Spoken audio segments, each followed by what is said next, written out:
Paramashivoham. Om Nithyananda Paramashivoham. Om Nithyananda Paramashivoham. Om Nithyananda Paramashivoham. Om Nithyananda Paramashivoham. Om Nithyananda Paramashivoham. Mahamahavagyam, spiritual lullaby for samadhi, and Suprabhatam, wake up call, wake up song for Paramashiva. This Mahamahavagyam is spiritual lullaby for you to fall into samadhi. Suprabhatam, wake up song for Paramashiva to wake up in you. Just remember this one powerful cognition. This Mahamahavagyam puts me in samadhi. This is spiritual lullaby for samadhi, and Suprabhatam, wake up song for Paramashiva in me, for Paramashiva to manifest. With this one spiritual powerful cognition, I now request every one of you to please post the answers. Describe in all the senses. What do you cognize this as? How do you perceive this as? What object is in front of you?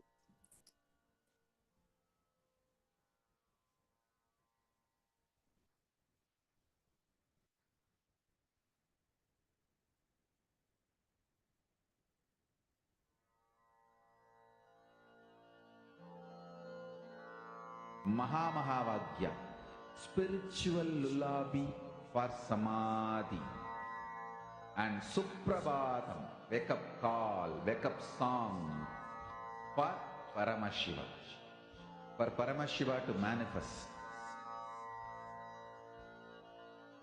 With this one spiritual powerful cognition, chant this Mahamahavagyam. Okay, I see different people have posted. Come on, every one of you post it in elaborate detail. Whatever you saw through the third eye, you're going to go ahead and describe.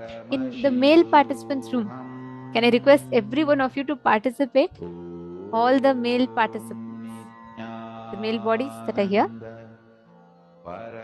Srinivas up there, you should go a little bit more detail. And Everardo here, seeing some golden letters.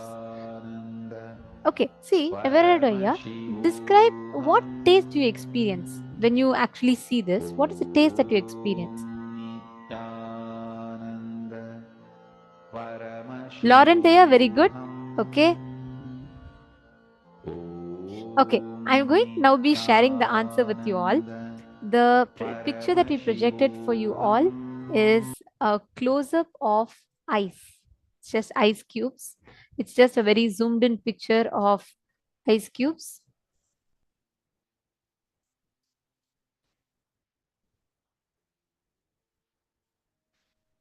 Now, I'd like to take the answer from Lauren Taya. He's told he sees it's a microscopic view electron. Okay, he's put it's brittle and sharp to the touch, and tastes rough, maybe salty.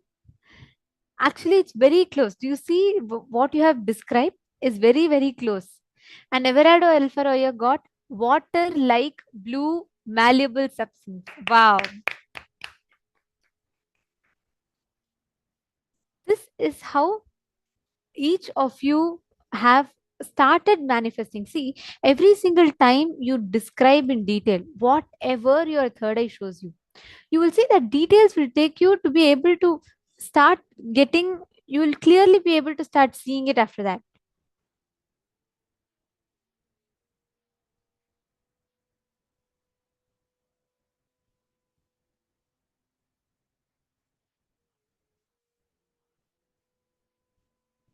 I'm just reading the different answers. Oh, Ma Marwa has posted, she's posted near mountain ice. Wow. Very nice. And I'm also saying many of you have started manifesting it. Understand? You should not expect you should get it like spot on the first time. But the fact that you're describing it, go to the details of whatever your third eye is revealing to you. Ma Nitya Vamadevananda has posted glass structure, water, and smooth, which is very, very, very precise. That is right. You have manifested. And Guru Prasadini has posted that she's feeling cold when she touches it. Wow. So many of you have manifested. How many of you are able to see that it's a clear manifestation? Do you see there was no chance of you to guess what it was? Marwa Singh, I said ice and tough at the first in chat. Wonderful. Marwa, do you see now how each of you are manifesting? This is the clear power manifestation. I saw earlier some of you had a question if you're guessing it. This is not a guess. You could have never guessed what, just seeing the microscopic view of it. How many of you are understanding there's actually a power manifestation happening in you? We are going to be continuing to do more and more. I request all of you to sincerely participate in it. Now with this, let's move to the next session.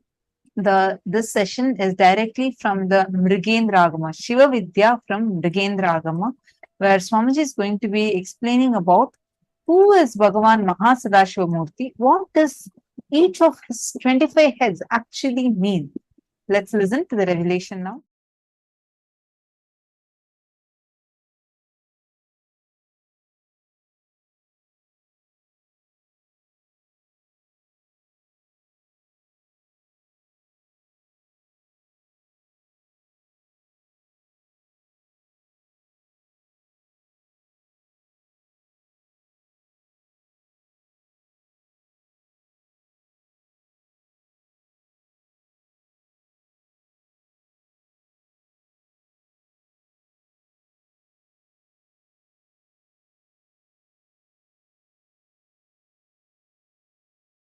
I'm going to introduce some of the fundamental sacred secrets. One good thing, introduced properly, these sacred secrets become just part of your very cognition just by the introduction, because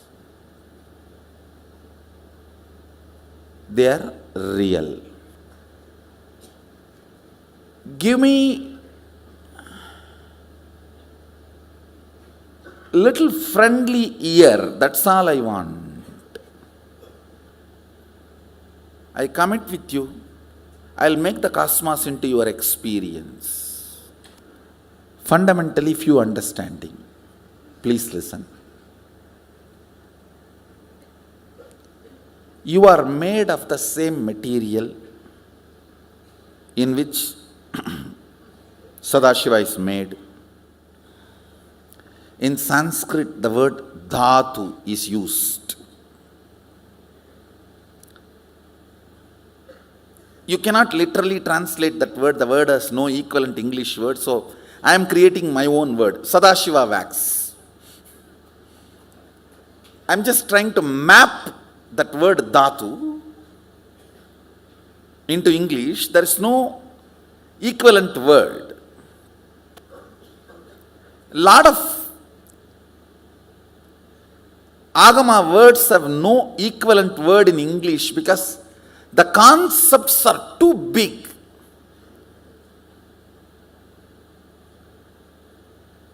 Unfortunately, the English language did not evolve to capture these concepts. Understand? I am not condescending when I utter these words. I just have to tell you exactly what it is.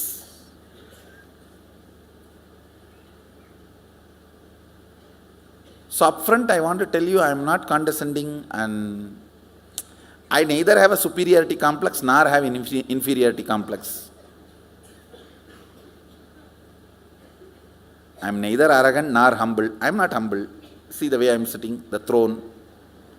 I am not humble. And same way I am not arrogant. I am not interested in being arrogant. What is there for me to show you? I am very straight. So please give me a little friendly ears so all these great truths I can transmit it to you in a very straight way.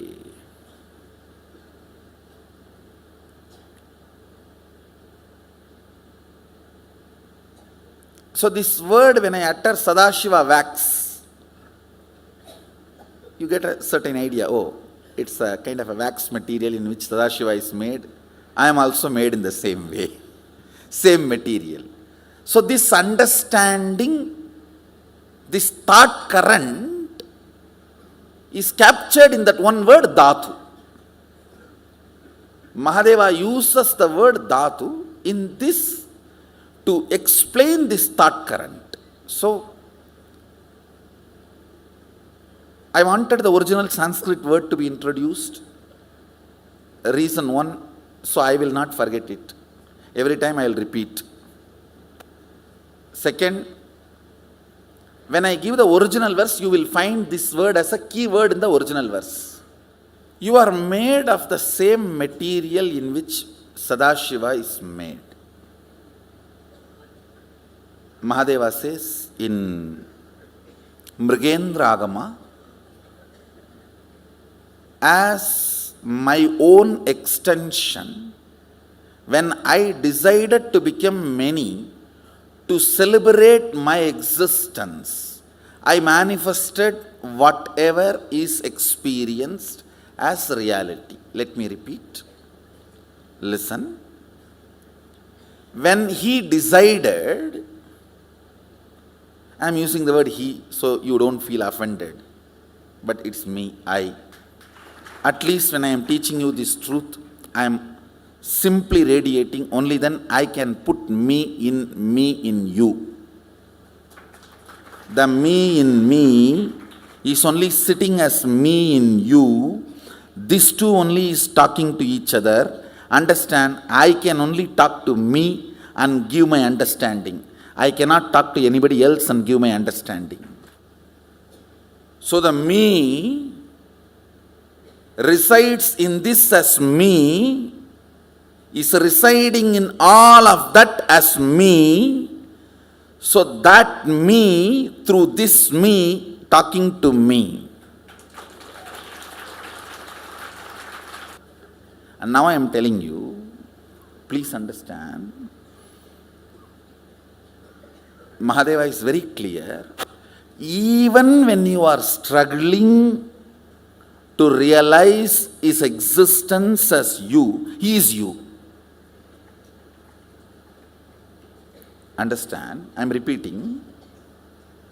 Even when you are struggling with your self-doubt, self-hatred, self-denial, to realize you are Sadashiva, even during that period, you are Sadashiva.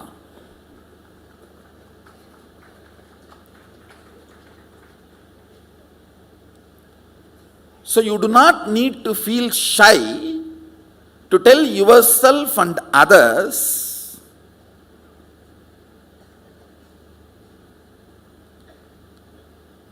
you are made out of the same material wax Sadashiva is made. Listen carefully.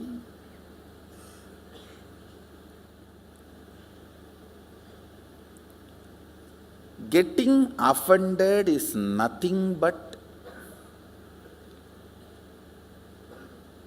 you so strongly believe you cannot become Sadashiva, because you cannot become, I also can't become. Because I have become, I strongly believe you can become. Because you can't become, you strongly believe I have not become.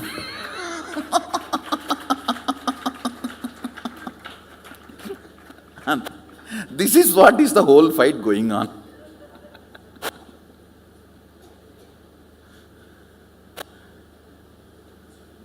The first truth I want you to understand, you are made of the same wax in which Mahadeva is made, Sadashiva is made.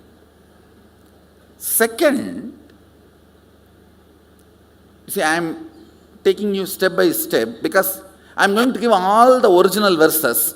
So you will find whatever now I am telling, like a verse 1, verse 2, verse 3, he is giving a very beautiful, how to teach a beginner. So I am not jumping. And even if you think, oh, I have heard all this from Swamiji already, it's okay, listen once more. Because there are many people who are new. For their convenience, I am repeating step by step. And also it is good as if you heard and became enlightened or what. Listen. It is nothing wrong in listening once more.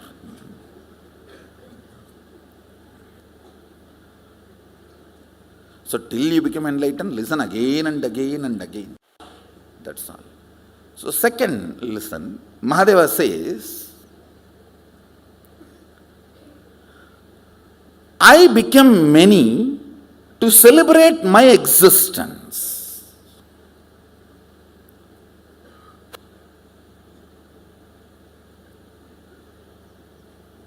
You became many only to celebrate your existence. Anywhere there is no celebration in your life, you forgot, you decided to become many. Listen to this interpretation. Whether the zone of your health, zone of your relationships, in any zone of your life, if you are not celebrating your existence, you forgot, you decided to manifest that. You decided to project that. Because this is too important, understanding you need to have.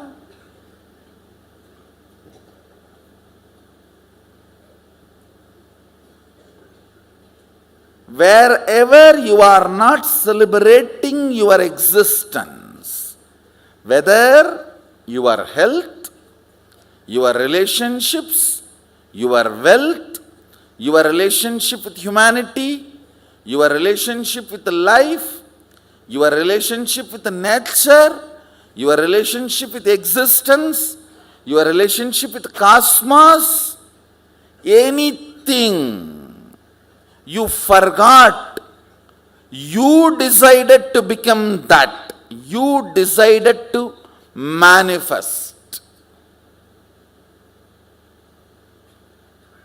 If you know you are manifesting, it is celebration. If it is not celebration, you are manipulating your own manifestation.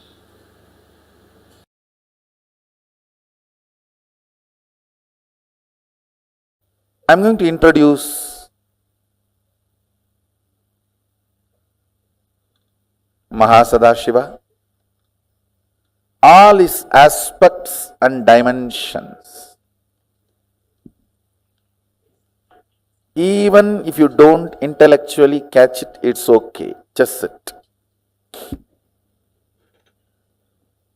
At least let your intellect knows he is beyond your intellect. Even that is also in a way catching it. Knowing that you can't know it also is in a way knowing it.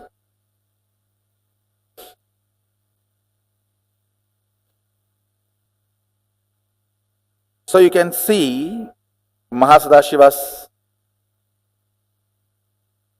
the way he describes himself in Agama, with Adi Shakti. You can see him with 25 heads. I should say, head without third eye is head.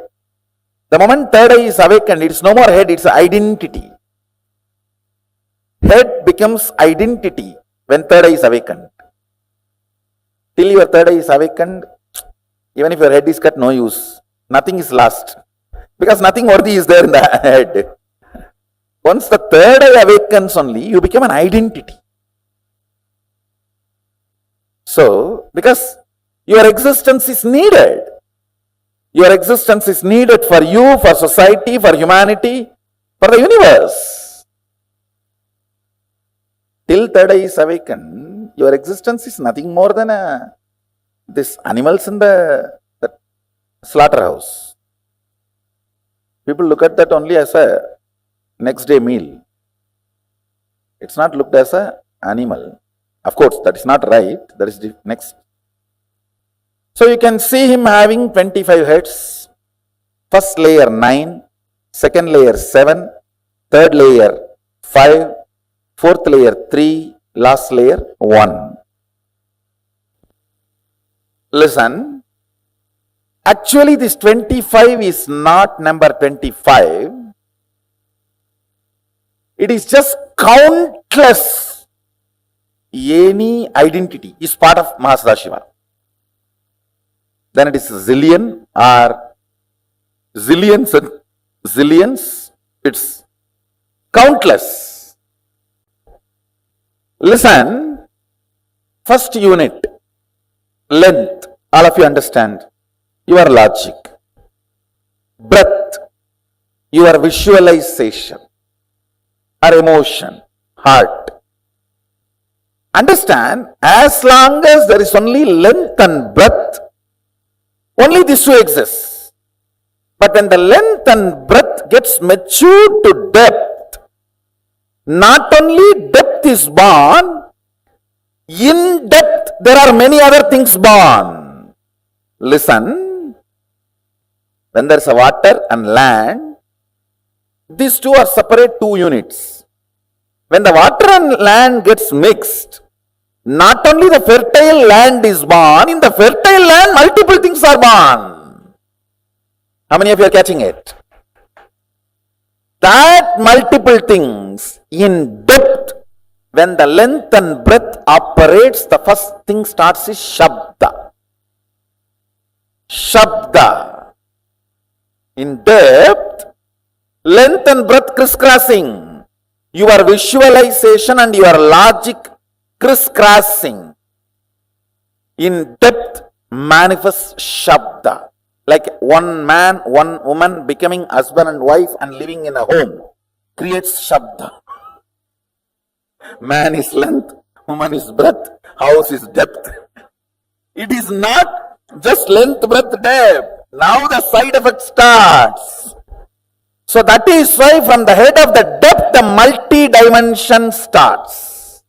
The next second layer is not called second layer, multi-dimension. Listen, because in that Shabda head, it is not one head, it is inclusion of length, breadth, depth together. So how many heads? So 4 put together is represented by one identity. Length, breadth, depth. All these are unit dimension. It is called Tattva. Unit. Listen carefully. Just now you all understood. This Shabda head. This head. All of you are able to see the Shabda head. That is 4 in 1. Am I right? Which is not. Listen carefully. To give you the first initial understanding, I told that is 4 in 1. Now listen. Length is 1. Breadth is length, breadth plus breadth 2. Then depth is length 1, breadth 2, depth 3. So how many? When the depth is 6, how can Shabda be just 7? How many of you are understanding? Listen. So now, 1 length, 2 breadth, 3 depth, put together goes into multi-dimension. So it is not 4. It's how many? Let's calculate. Length 1, breadth 2. So how many it becomes now? Plus 3 of the depth. So then 6 plus the 1 shabda, which is outcome of this 6. So how many? Shabda is not 1. Shabda is how many? 7. Listen. 7 plus this 3 plus this 2 plus this 1. How many of you are getting? So what is the Shabda number? When you look, 13. When you look superficially, how it looked? No, first 4. 1 layer depth. When you look, how it looked? 7. 1 more layer depth. When you look, only where it is coming. So the Shabda head is not 7. You see how he describes, when you look in the front, 9 faces appear. When you look in the side, again 9 faces appear. When you look in the back, 9 appears. When you look this side, 9 appears. Then it is round pyramid structure. 9, any side if you see 9, it does not mean 1 layer he has only 9. Understand? Come with me. In this calculation, I am teaching you depth. How universe multiplies.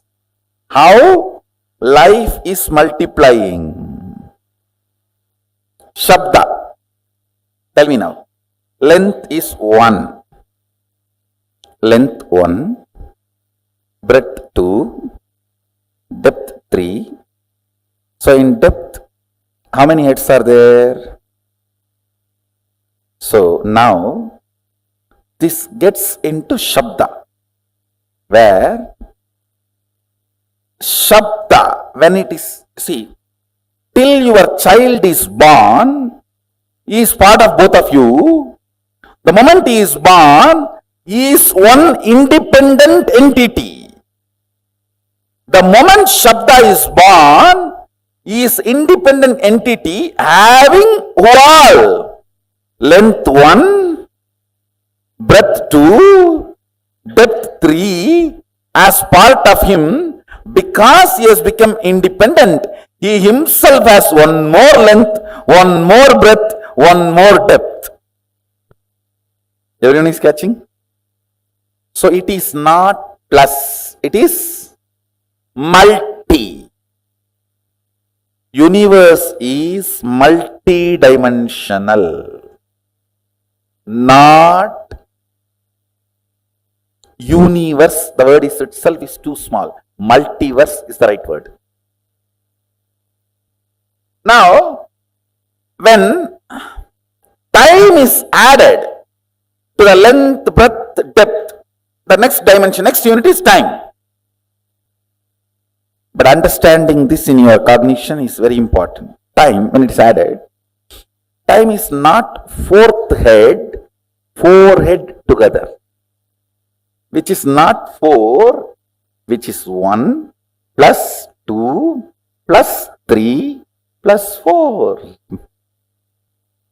Because time is born now, it is 4.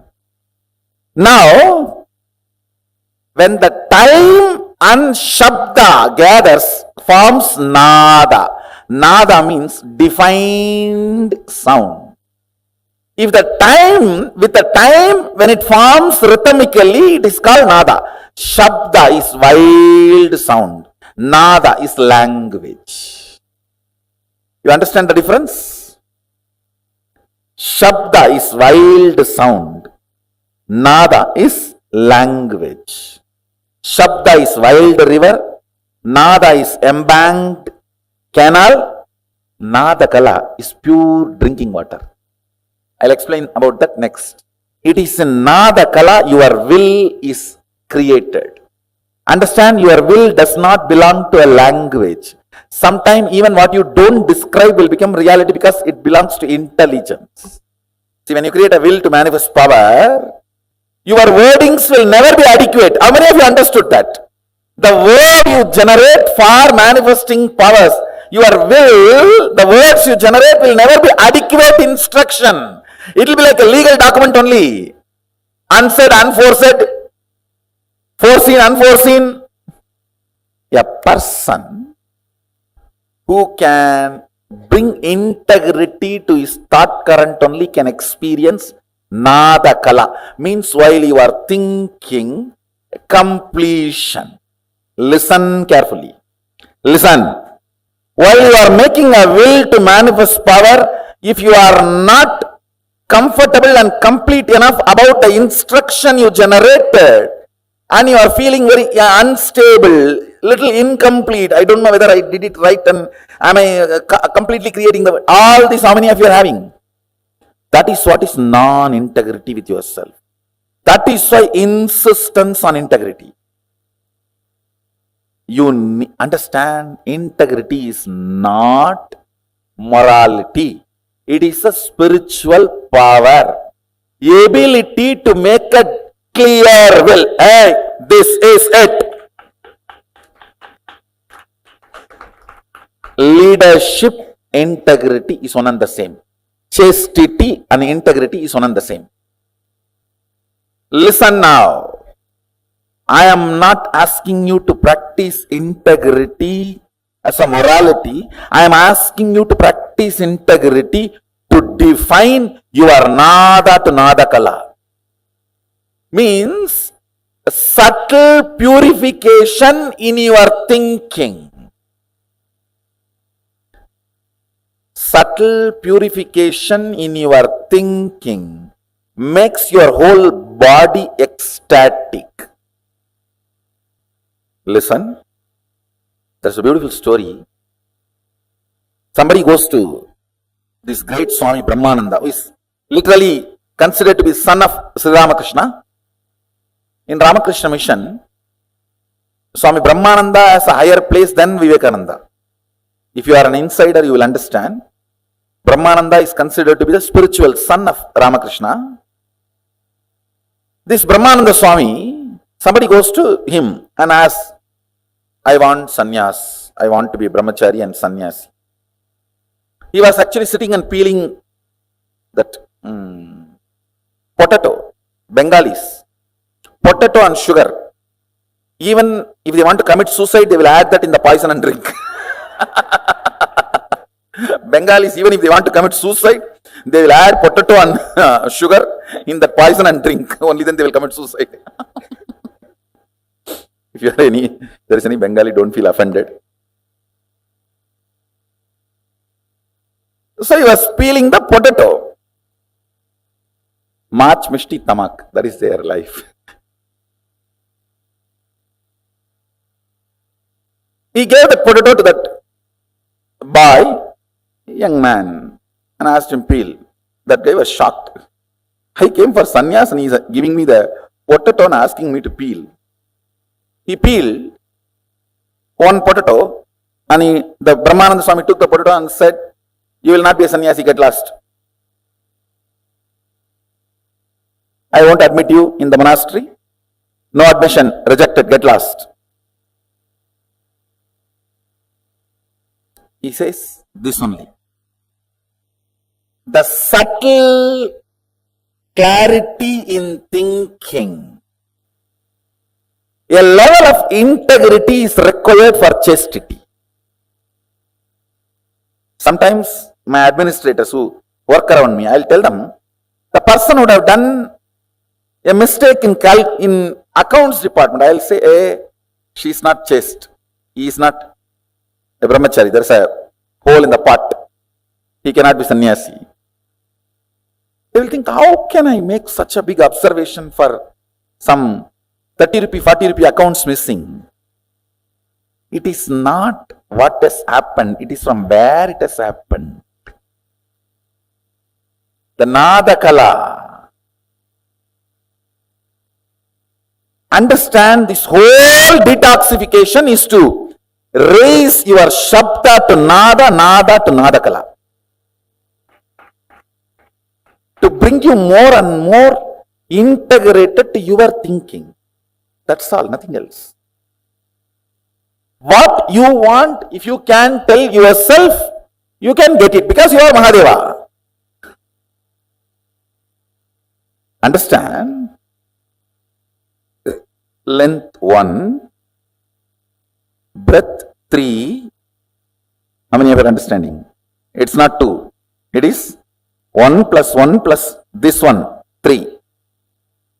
Depth 1 plus 3 plus what? 3. 1 plus 3 plus 3, 7. Because the moment depth is born, that is 3. The moment child is born, you can't keep him as you want. Because he is born out of you does not mean he will be under you. You always have this stupid thing, equating him also as equivalent to you. No, he is both of you put together and his own craziness. You never value his craziness. Understand? That is why you are shocked when you see his craziness. So now, what about time? You yourself calculate. 1 plus 3 plus 7. So what is the number? 11 plus 11. Because the moment time is born, it has all the identities of this 11 into it. Not even 11, 12. Because time is its own independent identity. How many of you are catching? What is space now? No, actually you will have to visualize clearly. 1, 1, 1, 1, 1, 1 and count. By the time coffee has come to mind, no, come back.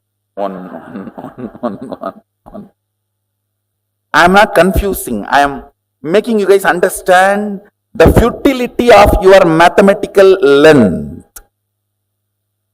I am just making you guys move to the next level. How many of you are catching what I am saying? It is not pyramid structure. It is living identity structure. See, again it is gone. Tell me, like, now you are in the time zone. What all you can experience? The very depth of the time. Lengths, all the things. Breadths, length and breadths. Depths, length and breadths and depths. Lengths, breadths, depths and time in time. Listen, I am not confusing you, listen. Length of the length and length of the breadth both exist in time. Length of the length and length of the breadth and length of the depth exists in time. How many of you are catching? Because now time is born, the length of the time. How many of you are understanding? You may think, why should I know all this? Because, listen, even all this being informed to your depth, you will play with the powers very properly, and you will know if at all you are stuck somewhere where you are stuck, and you can just clear it. Now listen to one line. How many of you think Shabda is totality of length, breadth, depth? From that Shabda appears. Listen, yes, it appears from length, breadth, depth, no doubt. So you will put the totality of length, breadth, depth to Shabda, but it cannot exist without space. That is why multi-dimension. Anything in multi-dimension may be generated from some of the unit dimension, but it cannot exist without all the unit dimensions cooperation. How many of you are getting? So all the unit dimensions have to be present in Even the first of multi-dimension. Understand, I am teaching you the tattva, unit of the cosmos. Can sound, shabda, exist without space? In length, breadth, depth, it will be generated. But it will die the moment it is generated. Only if the space, it can hold it and keep it alive. Without space, can the sound be kept alive? Then, without space, the word I utter here, sound I utter here, it will die here. It will never reach your ears. It reaches your ears because there is a space. How many of you are understanding? So, multi-dimension means all the unit dimensions have to be present there. Multiple dimensions means all the unit dimension and multi-dimensions have to be present there. Now calculate. You are contemplating on Mahadeva and his glory. Understand? Only when your logic understands, it cannot capture. It allows the breath, emotion to open up, devotion to open up. When your devotion also understands, I cannot capture it. Your depth opens up. Your depth says, where am I to grasp him? Then your time opens up. Your time, when it goes crazy, the space opens up. The space only creates oneness.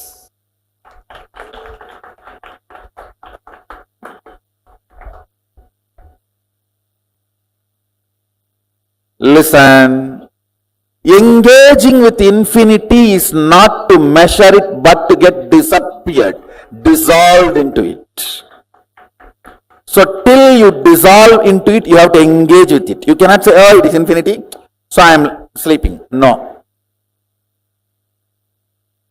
That is not, you have to calculate now. You have to engage with infinity. Oh, it is infinity, I came to conclusion I am sleeping is Vedanta. No. In Agama, you engage with infinity. Each of you, the numbers you arrive, that many number of powers you are going to manifest. Then decide. Engaging with Mahadeva. He is proposing, will you become me? Understand, engaging with Mahadeva, engaging with infinity.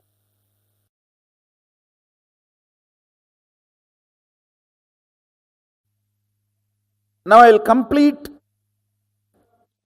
Vidya Tattva and Shiva Tattva, both, and make you experience the 11th dimension. It is actually a game to make you understand and visualize each dimension, what all it consists, what it takes to generate and what it takes to sustain, what it takes to evolve. When Shabda is generated, how it is sustained as Nada and evolved as Nadakala. It is just a contemplation game to make you understand, to make you engage with the infinity. I'll just show you a simple video. How many of you saw that antimatter? I just shared in my Facebook page. I'll show you and then I'll talk to you guys about it.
How many of you teleported successfully?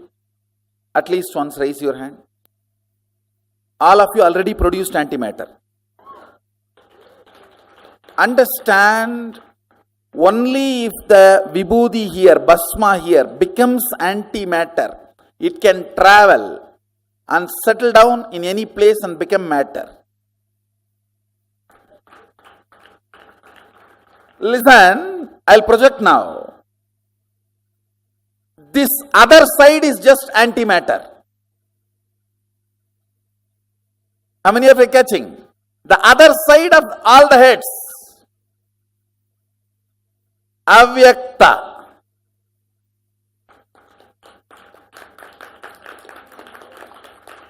Understand? Now I have given one side. The other side is avyakta. Avyakta means antimatter, unmanifest, which exists but does not have any of the positive perceptive qualities of this vyakta.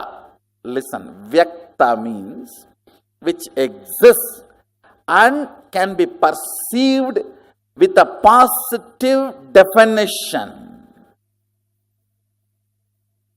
With the positive definitiveness which you can perceive is manifest, vyakta. I know, many are thinking, anyhow, vyakta itself I have not understood, forget about avyakta.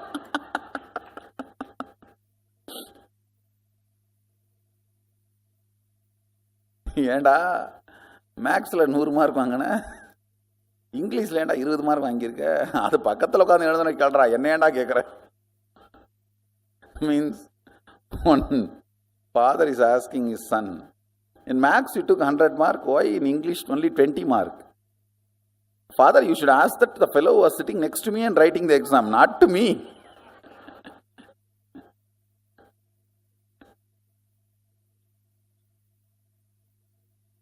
So vyakta itself we have not understood anything. Avyakta. Listen, what we call parallel universe, unmanifest, avyakta, the delusion component of Mahadeva, Throbhava, cannot be exactly translated as delusion. It should only be translated as ununderstandable, ununderstood, or unknown. Throbhava is not, the precise word is not delusion. Precise word is unknown. The various permutation combinations of the 5 units, 5 unit principles is length, breadth, depth, time, space. 5 tattva, principal tattvas. The various permutation combination of these 5 principles forms 11 dimensions. Length, breadth, depth. These 3 dimensions operate in Bhu, the pure space where all other things merge into the space is Kailasa. The 14 lokas. Atala, Vitala, Sutala, Talatala, Bhatala, Bhur, Bhuva, Suva, Tapas, Satya. All those 14 lokas come under these 11 dimensions.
Paramashiva's message from KAILASA. Understanding the multiple dimensions of your existence can coexist without chaos and prioritizing simultaneously, spontaneously in you makes you chaos free, stress free, tiredness free, incompletion free, worry free. Listen, I'll explain. Very simple thing I can tell you. Visualize yourself with the 25 heads of Paramashiva, 75 eyes. Now decide all your problems, difficulties, business, everything. You will think through these 25 heads and find solution. Please listen.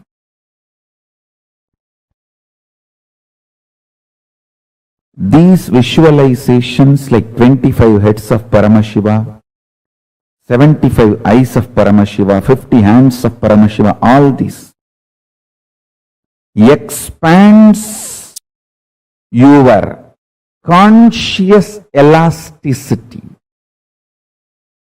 Mark these words. Mark this word.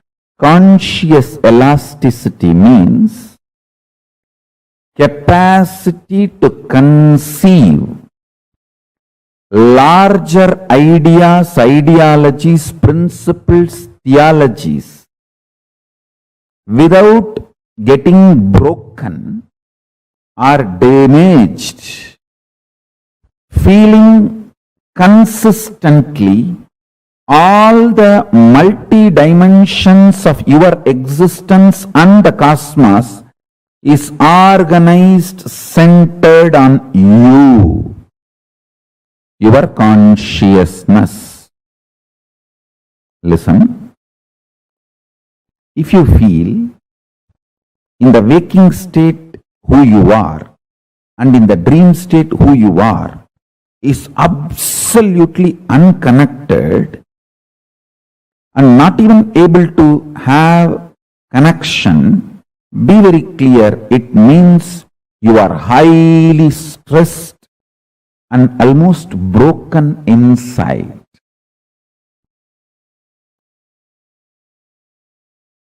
The multiple parts of you, dreaming part, visualization part, thinking part, emotional component, feeling component, deciding component, all this, if it is connected in sync, synergic, that is what I call conscious elasticity. It just gets pulled, pushed, dragged, but never gives way, breaks. Falling into dream state, falling into deep sleep, getting out of it, should be almost like a sweet vacation. Sweet vacation.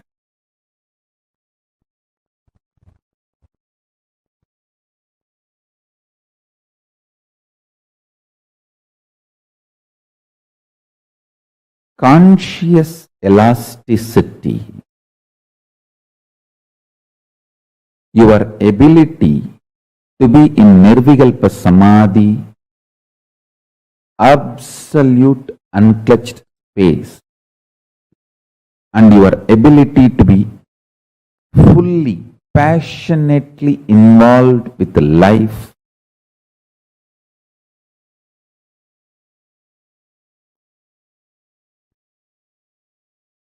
living in Sahaja Samadhi,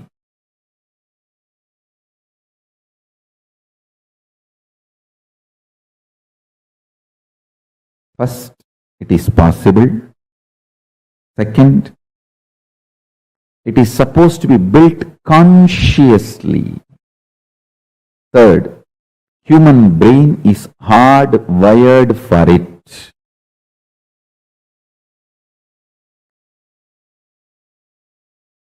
Children should be taught that they are capable of this from the beginning.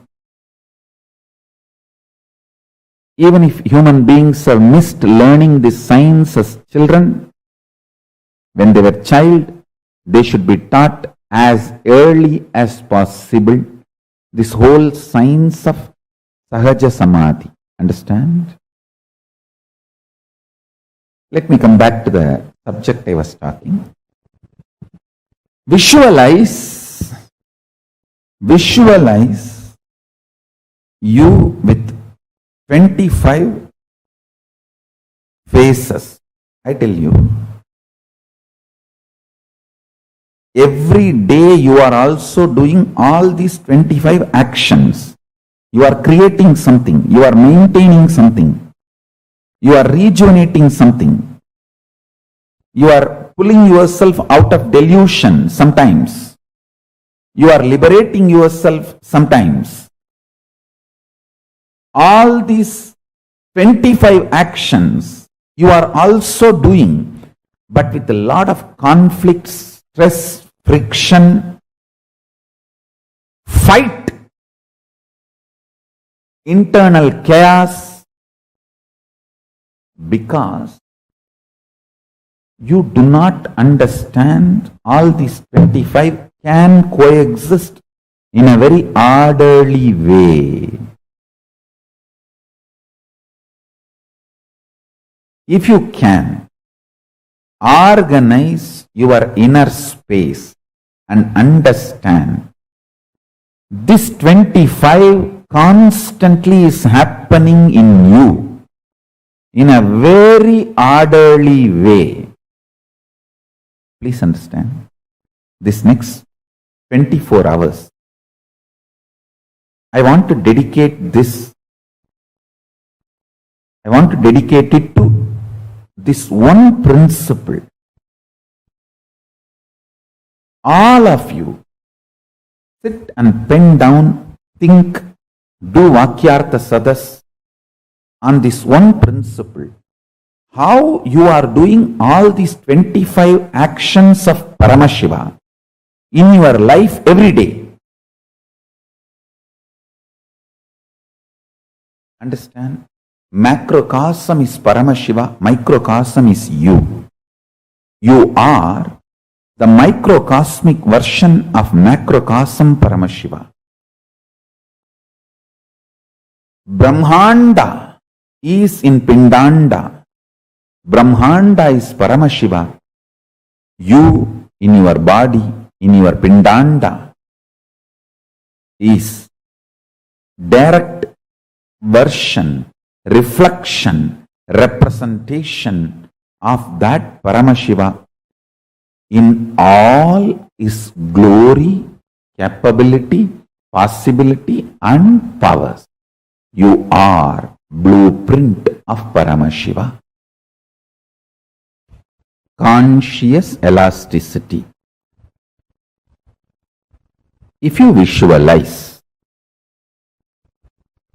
you with all these 25 phases of Paramashiva, the different aspects of your life, your capacity to keep everything integrated to your consciousness is conscious elasticity. If you feel these 25 phases, heads of Paramashiva is on your head, the neck muscle actually keeps all the heads integrated to your body. Same way, the conscious elasticity is the neck muscle keeps all these 25 phases and paces of you, keeps integrated to your consciousness. Understand? All of us are doing these 25 activities. You are creating, maintaining, maybe in small scale, destroying, putting in delusion, pulling out of delusion, liberation. All of us are doing. See, when you give a consolation, a loving smile, or a simple loving hug to a friend, you are liberating that person from suffering. So every day, knowingly, unknowingly, all of us are doing all these 25 activities. If you are in chaos, disorganized, you suffer as bandha jiva, bound soul.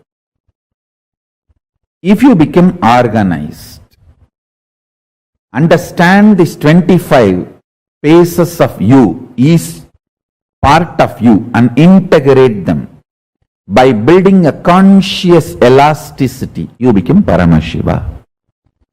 Unclutching strengthens your conscious elasticity. Your ability to be a creator or rejuvenator or liberator or destroyer or deluder, all your dimensions will be in sync if you know how to be unclutched. By more and more unclutching, build conscious elasticity. That's the essence of today's satsang.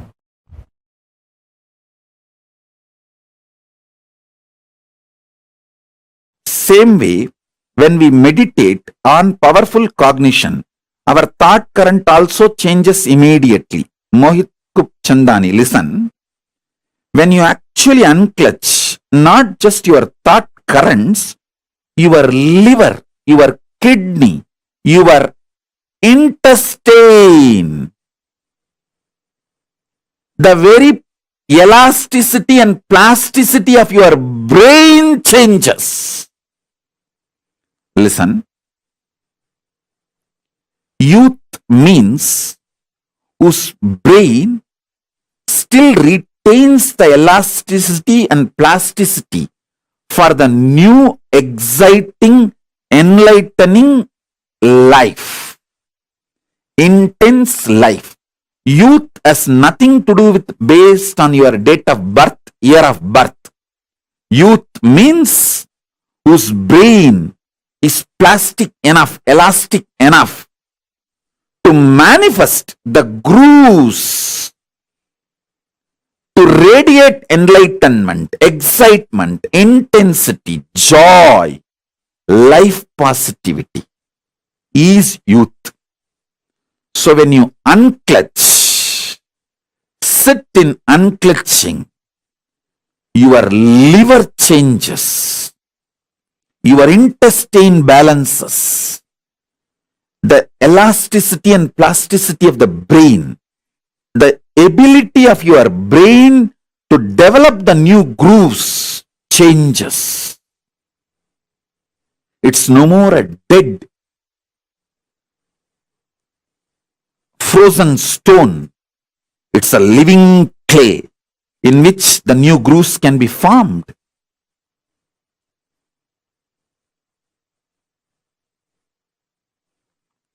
Youth is a person who can get inspired, who can get excited, who can really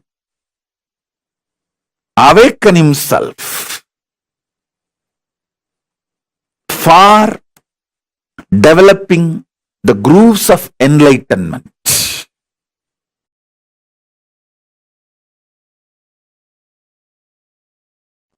Thought is nothing but your inability to cope up with reality. The definition of a thought as per Paramashiva, inability to cope up with the reality. Whenever you are complete with the reality, you just function without something called thought. If you know you are thinking, there will be an incompletion and itching. irritation. If you are acting out of completion, there will not be any thoughts. There will be signals, there will be instructions, there will be orders from your consciousness to you. But there will not be thoughts. Understand? Signals coming from your consciousness, instructions, orders, commands coming from your consciousness to function, to be alive, to be active, to do something is not to be confused with the irritating, itching, confusing, incomplete, internal incompletion thoughts or thought currents. Listen. Thoughts are not needed for the consciousness to own, possess your intra-organ, internal organ and your body and move your life. You need to know, you confuse between your thoughts and the instructions of your superconsciousness to your consciousness, to your consciousness, to your intra-organs, from your intra-organs to your internal organs, from internal organs to your body. Don't confuse that and this. Listen carefully. Paramashiva moves this whole universe without thoughts, being in the state of Paramashanta Swarupa. That shows thoughts are not needed to run your existence as Paramashiva manifested it. Thoughts are your feelings, something is missing, inadequate, not enough, incomplete. That insecurity, suffocation, incompletion, that generates something cranky, worms going in your brain.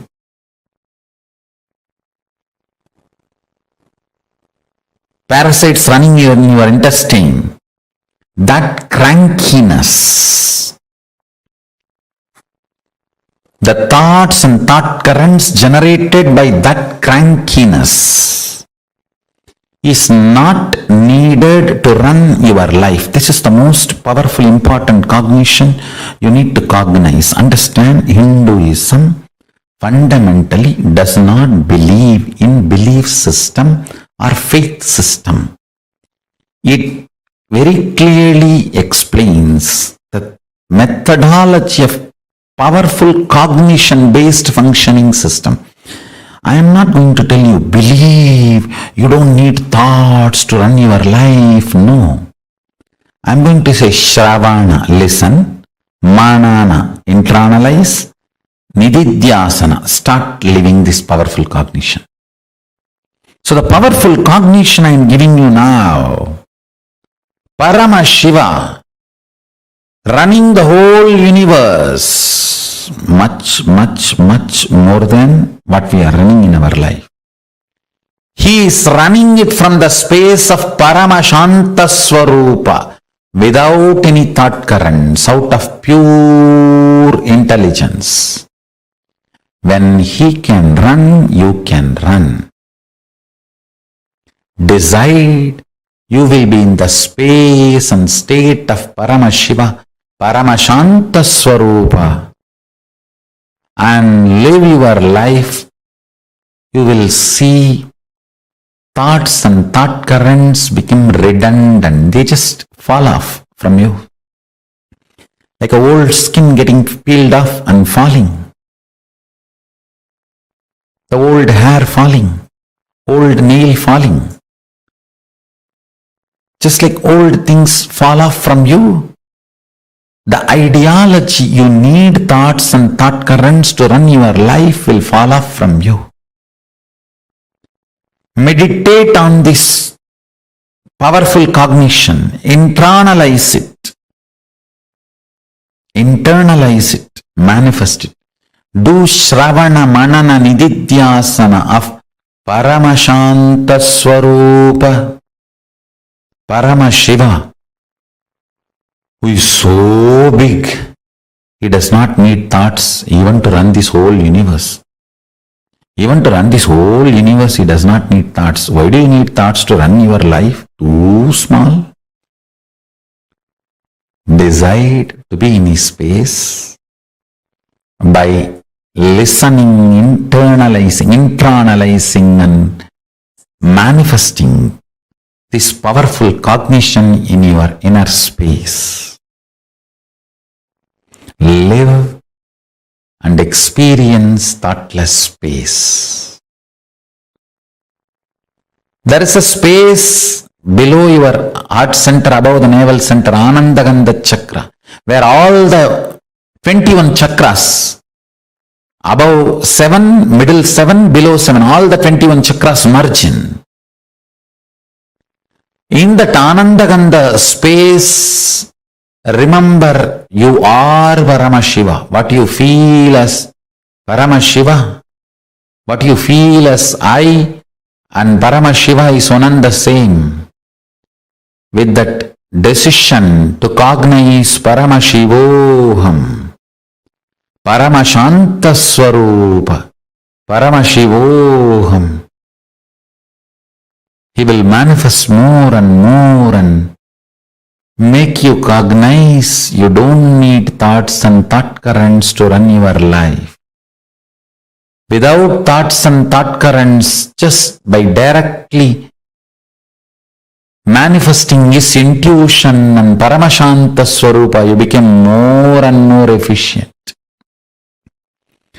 more and more energetic, more and more alive, more and more spiritual, more and more strong, more and more enlightened.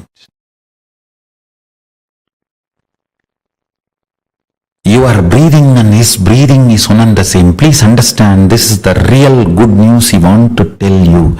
If you are breathing, he is breathing inside you. Your breathing touches his breathing and comes back. Every time when you are inhaling, goes in and turns to come out, it touches his breathing and then comes out. So where your inhaling breath takes a turn as exhaling breath, that is where he is residing, he is available to you.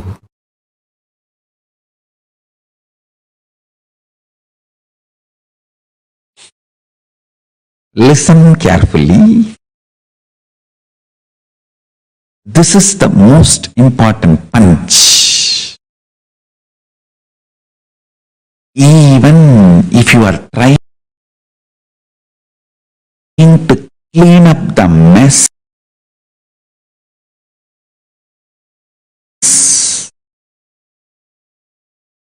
created by the reactionary assumption patterns and reactionary assumption lifestyle,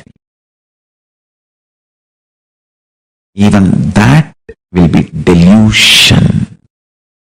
The one and only solution is unclutching, withdrawing into supernal effulgence of Paramashiva. Listen. Supernal effulgence of Paramashiva. If you just internally tell yourself, okay, I am not going to struggle anymore with this business which is torturing me, with this job which is torturing me, with the relationship which is suffocating me. I am declaring liberation, I am withdrawing. Even if you take a conscious decision, don't do, I am not saying divorce, I am not saying resign the job, I am not saying sell the company, no.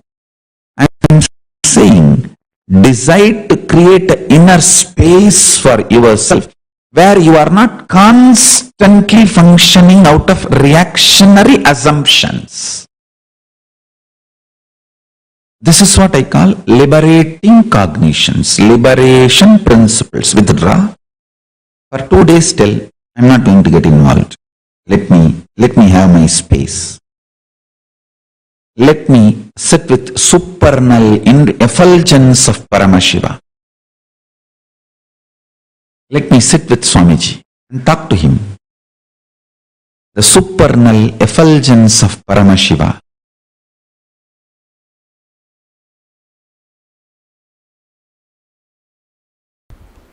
From the moment you wake up, the way you wake up, the way you feel about you and life when you wake up,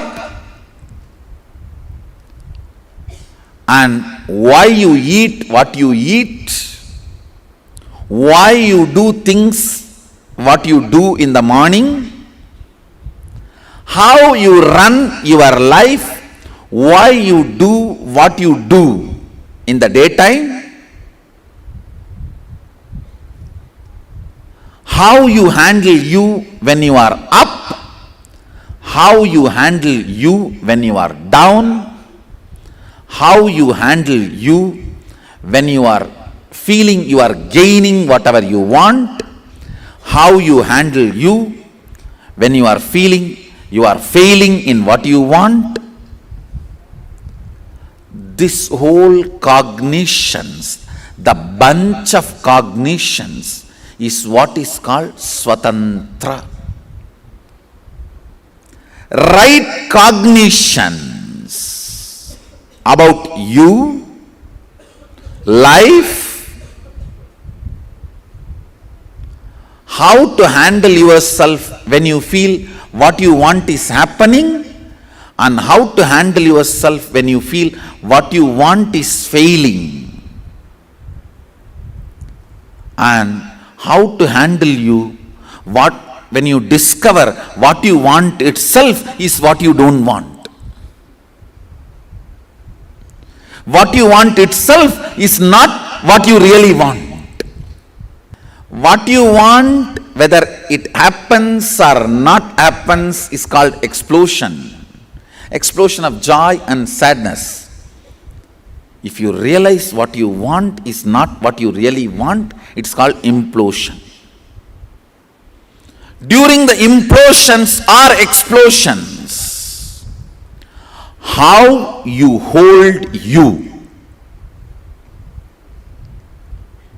the methodology with which you are handling yourself, this whole cognition is Swatantra.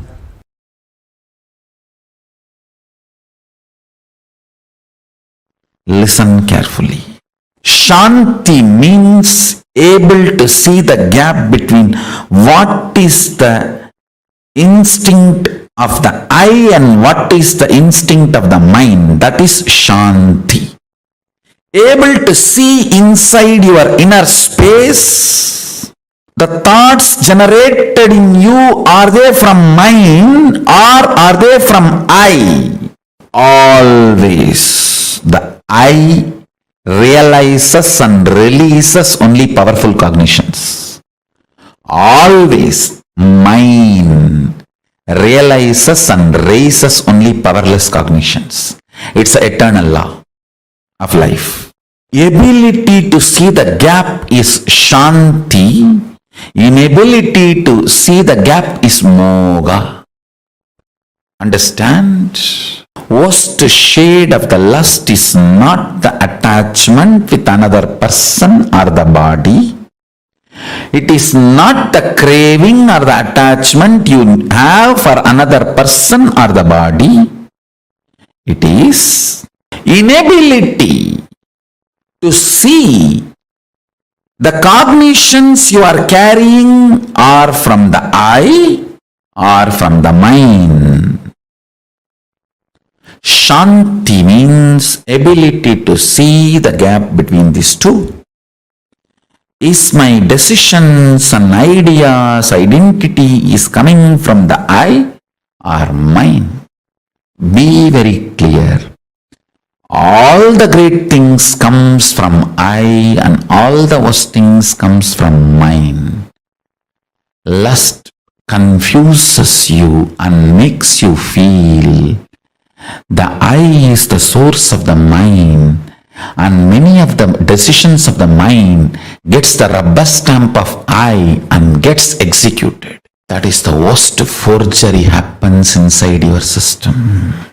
Understand? It is like forging the president's signature. How can the country be safe if somebody forges the president's signature? Because once the moha is able to convince you the decision of the mind is the decision of the I, you just do it.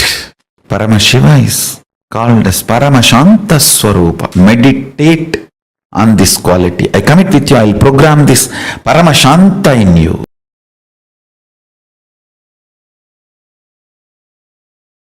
Intensify your inner space through any one of these methods. I'll describe the methods now. Just 5.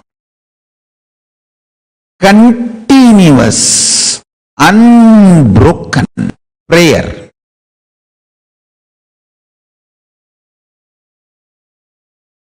Or continuous, unbroken ajapa japa. Continuous, unbroken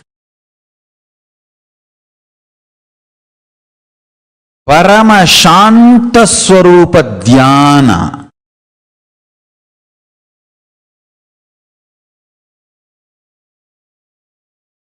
Continuous, unbroken oneness. Continuous, unbroken, unclutching. Understand? I can give some more methods. First, let me describe these.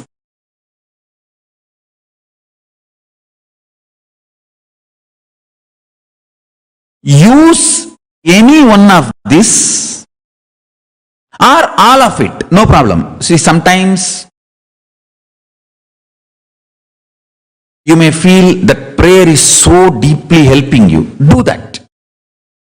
Sometimes completely sitting in Paramashanta Swarupa, just letting the universe run, and you sit as Paramashanta Swarupa, Paramashiva Swarupa, as the center of the whole universe. I tell you, really the life you feel inside you is center of the universe. I tell you, this is the fundamental truth. The inhaling prana going inside you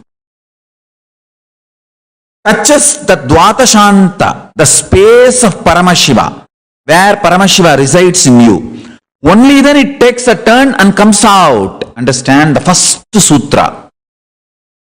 If you start living in the space of peace of Paramashiva, Paramashanta Swarupa,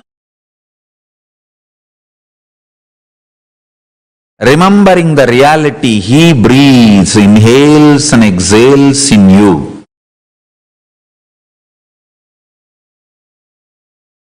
With the eternal bliss and peace.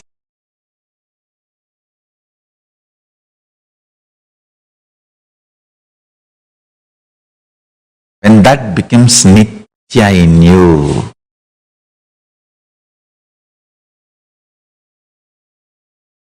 the very quality of your existence goes up. See, the taste, what you consider as joy, bliss, that very quality raises.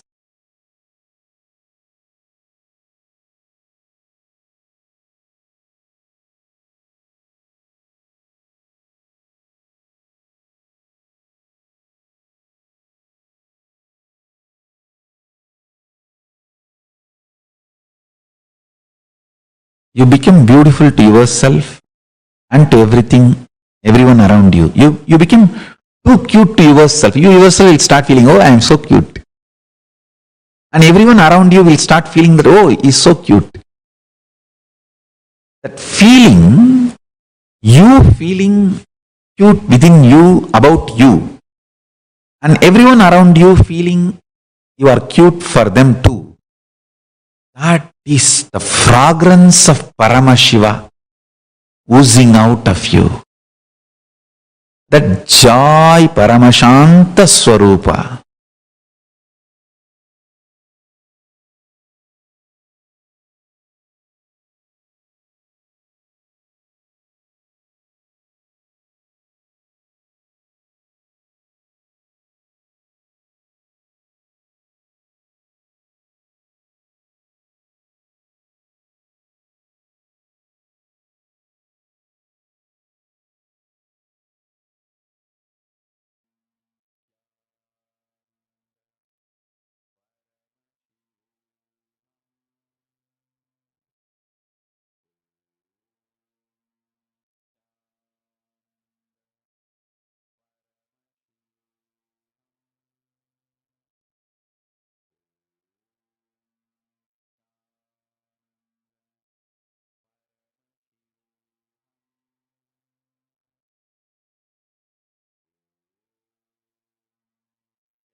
Nithyanandam, Swamiji had very beautifully explained to us about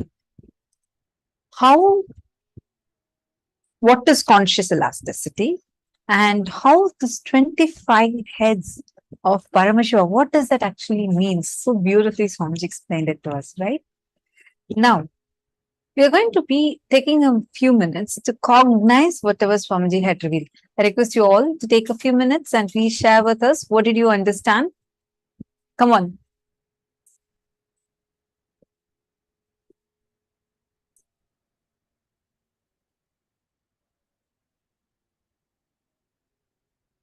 All the participants that are here with us, please take a moment and please post here. What did you understand?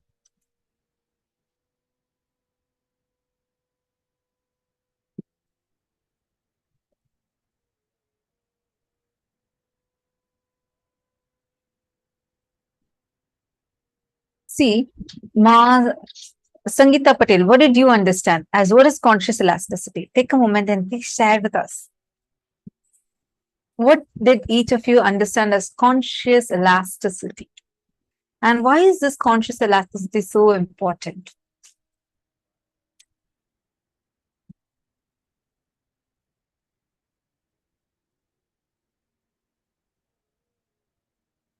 See, I request all of you to intensely listen because this is something too important for us to understand and cognize.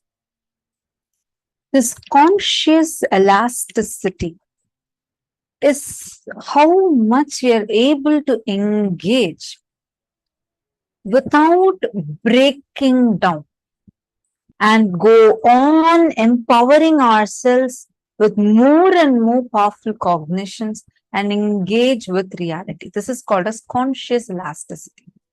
Whenever you meditate upon the powerful cognitions, large visualizations, for example, actually visualizing Paramashiva, that very form of Paramashiva, 25 heads, 50 hands, 75 eyes. How is this form of Paramashiva existing? Actually, let's do a quick activity. We're going to be actually projecting the image of Sadashiva Murti. I request all of you to take a few minutes. Don't just manually count the number of heads in the image. Visualize that you are Sadashiva and visualize, okay, one head.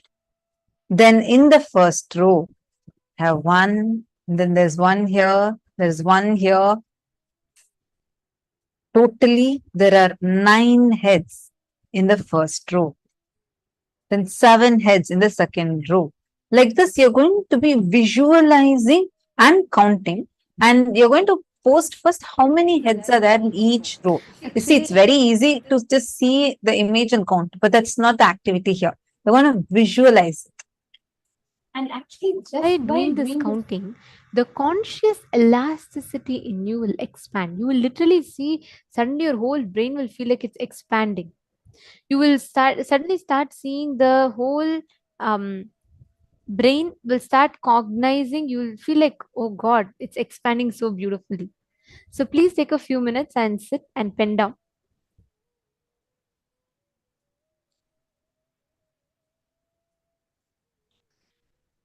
We will be projecting the picture also to all of you, but as much as possible, visualize it consciously. Don't try to you do logically, just visualize it. Sadashiva is with 25 heads. So actually sit and visualize how it will be stacked up layer by layer by layer.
with this visualizing, and in the next step, see, even just by you cognizing consciously, grasping the form of Mahasadashiva.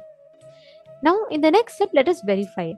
If you see in the first layer, there are 9 heads. The second layer has 7 heads. The third layer has 5 heads. Fourth layer has 3 heads. And the fifth layer has 1 head. So, total is 25 heads. And it is not just a number, it is countless identities being manifested.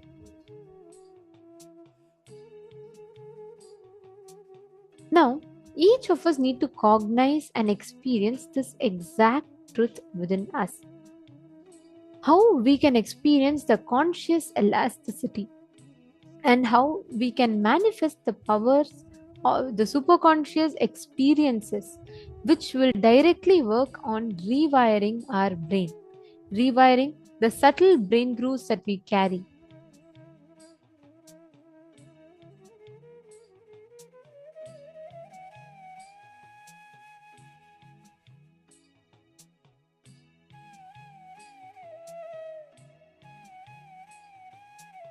Now, let us all enter into the next session where we understand about what is rewiring of the brain and how it happens.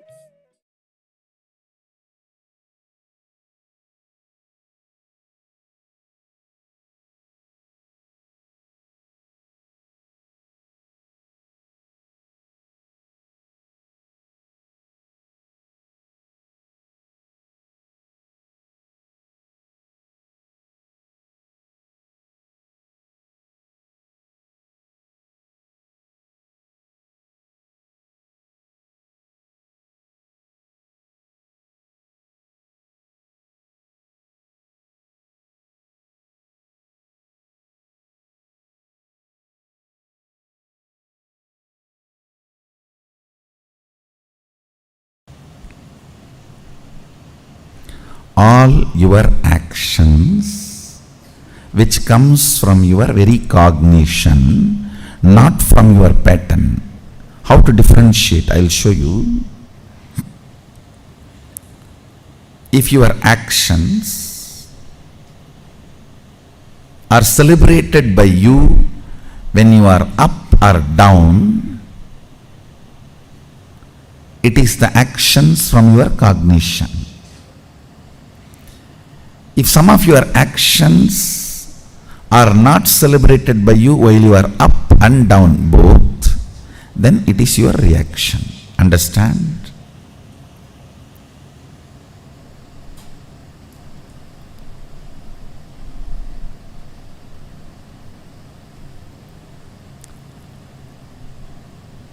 If your action can be celebrated by you throughout the fortnight,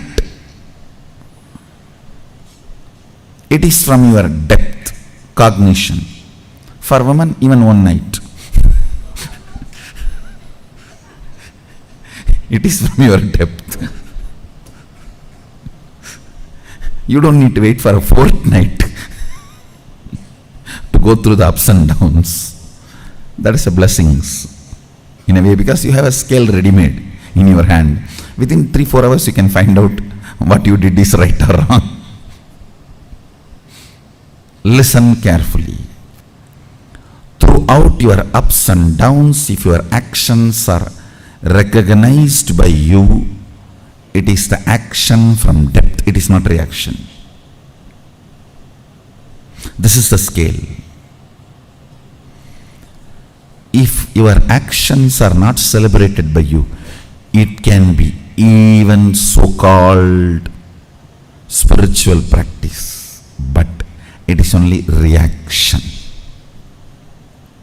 Listen carefully.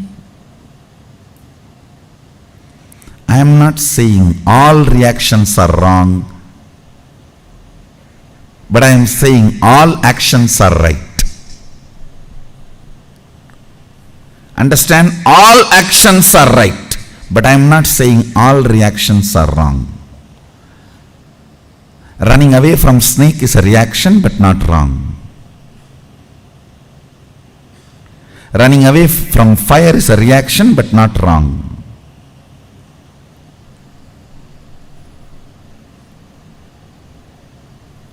All actions are right, but all reactions are not wrong.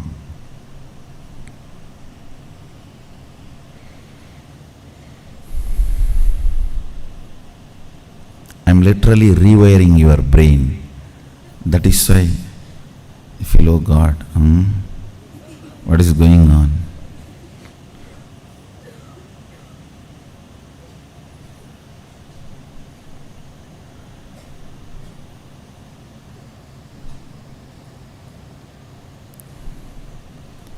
Today, every statement I uttered, if you contemplate, you will develop a thoroughly new neurology. So you can perceive the reality as it is. Delusions, Maya, need to be handled with nuclear bomb, not with a surgical instruments. No. It need to be demolished, not surgery performing. No. When I am building a new neurology, that will be done almost like a surgery performance, surgery precision. Not 1 inch this side, 1 inch that side. But when the delusion need to be removed, it's a nuclear bomb. Just drop and destroy the whole area. So that's what I am doing. Listen carefully. When you are planning to go cranky, dash, dash, dash, dash, dash, dash, dash, be conservative.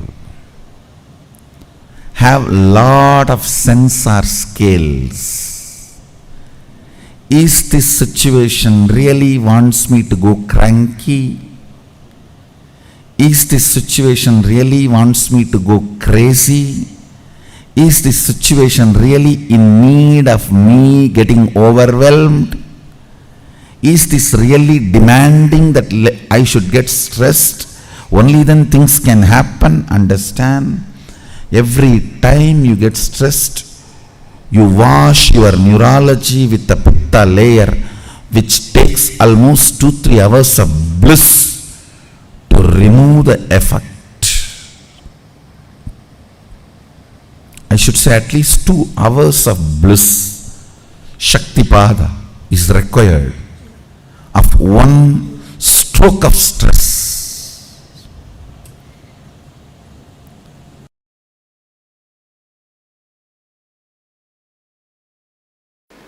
The ability of your brain's power, ability of your brain's expertise, the subtle grooves of your brains, its ability and expertise to catch the experience of consciousness. The experience of consciousness, that makes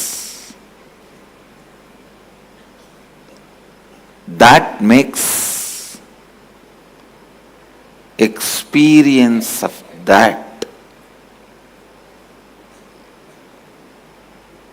that makes you spiritual. I tell you, all spiritual practices are just to develop that subtle brain grooves in you to catch the pure consciousness. Whether you sit in the banks of Ganga in silence in Haridwar,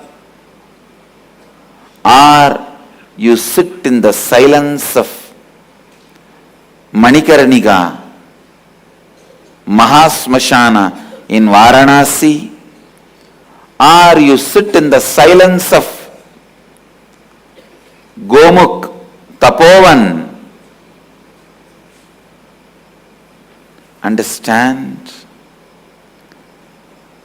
when your brain grooves, the subtle brain grooves, are able to catch concept of consciousness, the spirituality is awakened in you.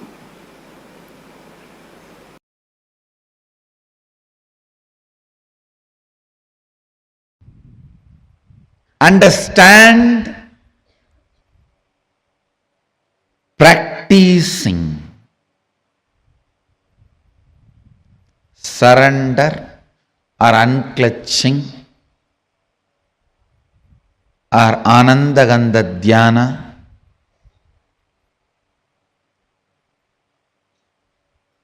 complete completion, all this not only brings peace into your heart, it raises the subtlety of your brain grooves and your brain's ability to capture the higher truths. Your brain's ability to capture the higher truths. Brain's ability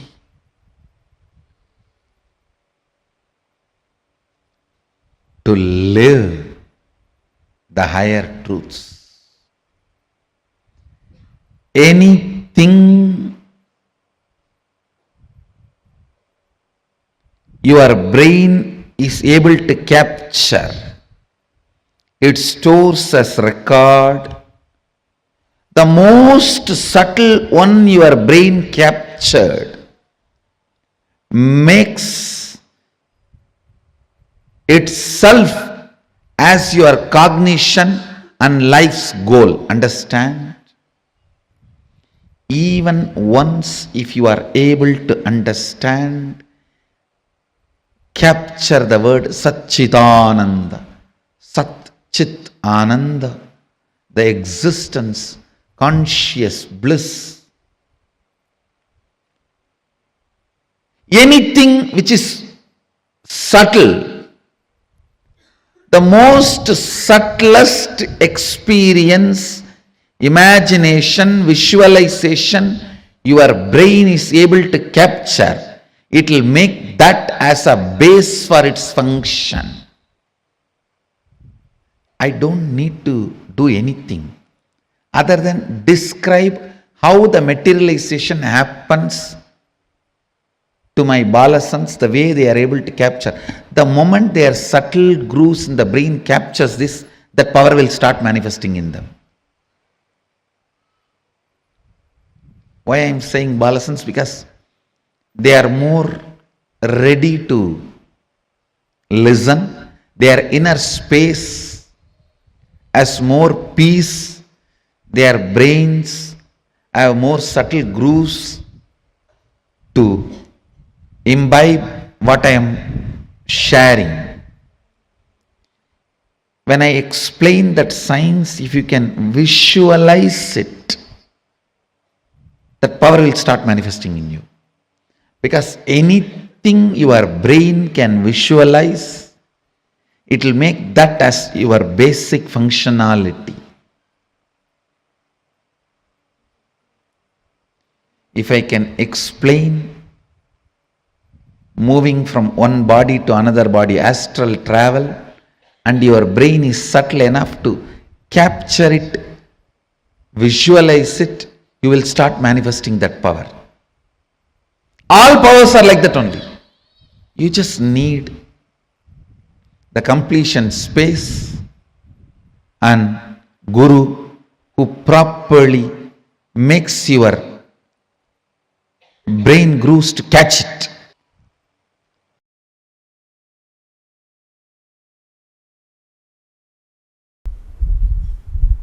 Understand? First of all, find out to what you are integrated, to what you are authentic. You are very authentic to your pillow and bed because you spend best of your life there. And you are very authentic to your confusion. You worship it. Om Confusione Swaha, Om Confusione Namaha, Om Confusione Naivedyam Samarpayami, Om Confusione Padapujam samarpayami. Om confusione vastram samarpayami. You glorify your confusion with nice words. I think this is the way Sadashiva directly taught us to live. See how polite I am. When you are constipated also you will be polite because you can't move anywhere. Understand to what you are integrated, to what you are authentic, to what you are responsible, to what you are enriching. That is what is going to be the result of your life. Recognize that, you will wake up.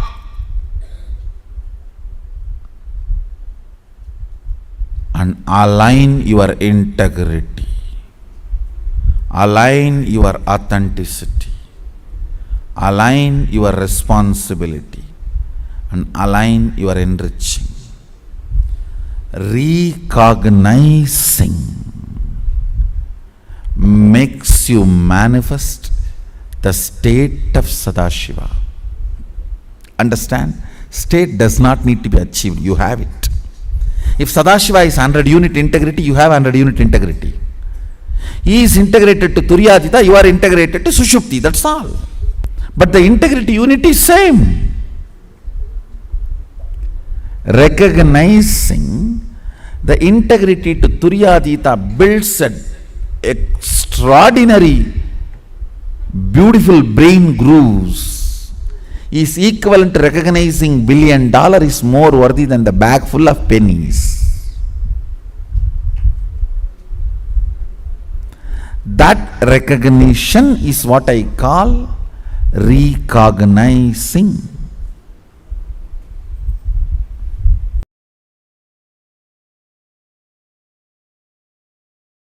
The other concept that, if I try and think about it too hard, really scares me, is because I can't wrap my mind around it, is the idea of infinity.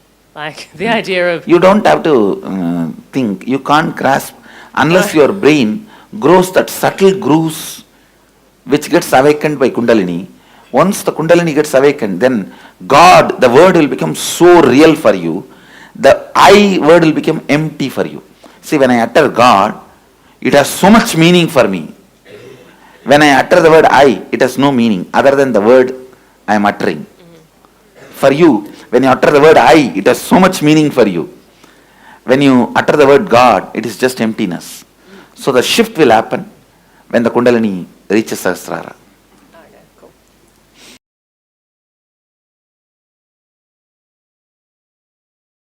From my experience, I tell you, all the people whose mother tongue is the language with multiple option words. For example, just for this one, Sanskrit may have 300 words. The multiple option word mother tongue people have a very high developed brain grooves. From my experience, I saw.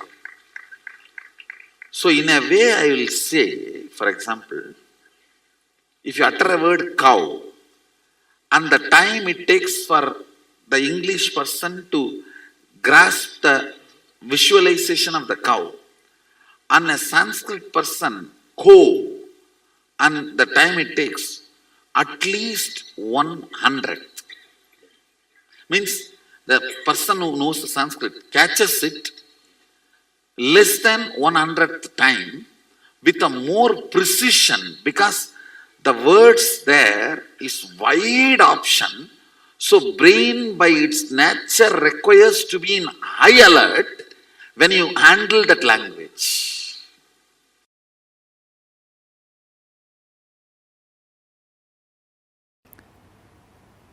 Every idea, thought current you cherish in your brain creates certain map. If that map can be taken out and inserted on somebody, it is called circuit. If you cannot take it out, it just dies within you, it is map. If it can be taken out and inserted on somebody's head, it is circuit. For example, you cherish a thought current. Let the whole world be blissful. Let Sadashivatva happen. These thought currents create certain electric signals in your brain, certain map.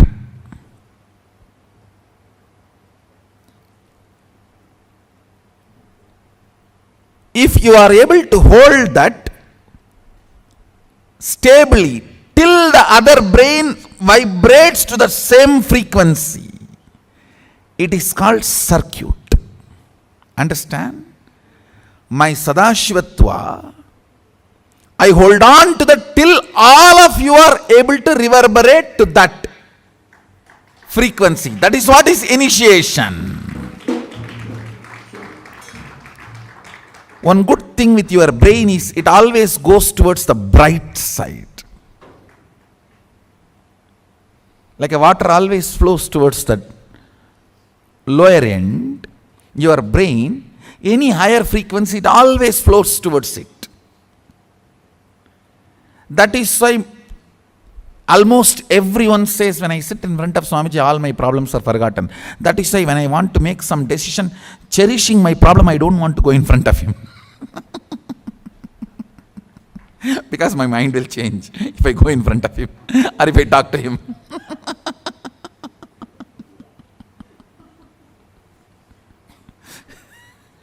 Secret.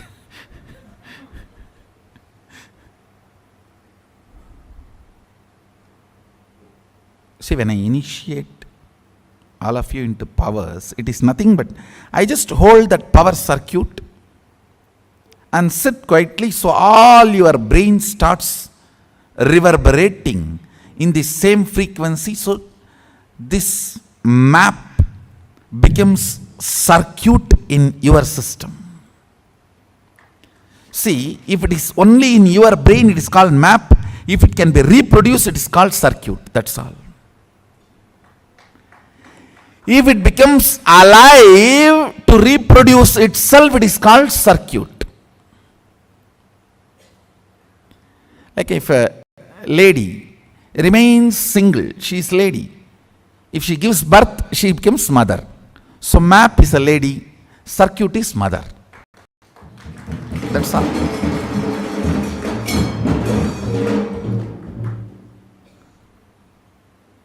Actually, I am telling you, first 10-20 powers only, you need to, what to say, that kind of a little catching up will be like a little work.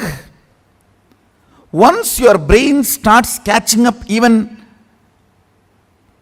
10 circuits of these powers, after that initiating all the powers manifestation is just like that. It's like a sipping cup of coffee, that's all. I can just have, you can have coffee with Swamiji and have 20 powers and go. It's nothing more than that.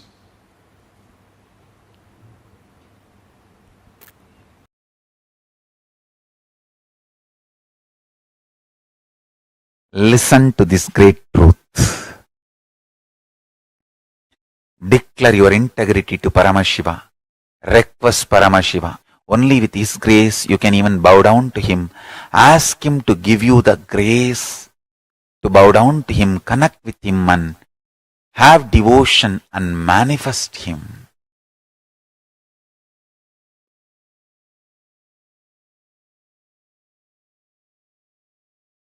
That's enough.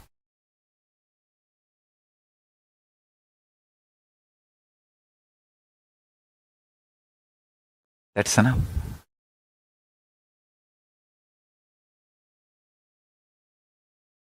He will manifest and bless all of us. So now, sit straight. Let's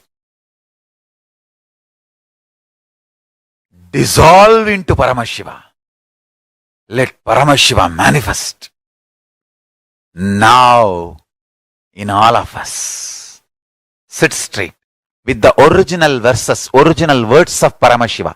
Understand, Paramashiva himself uttered these words in Agama to describe himself. I am going to utter the original words of Paramashiva and invoke him in all of us. He is going to manifest now. Sit straight. Close your eyes.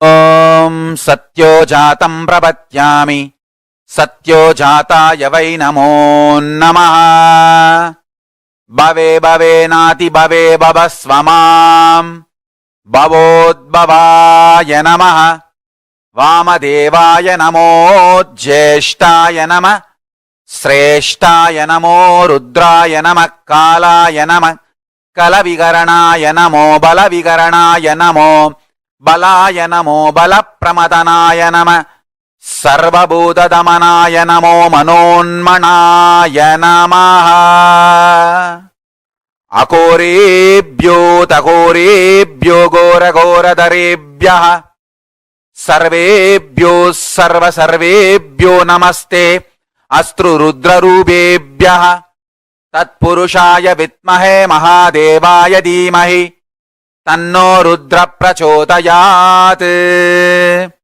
Isana Sarva Vidyanam Ishvara Sarva Bhutanam Brahmatibatir Brahmanotibatir Brahma Shivo me astu Sadashivom.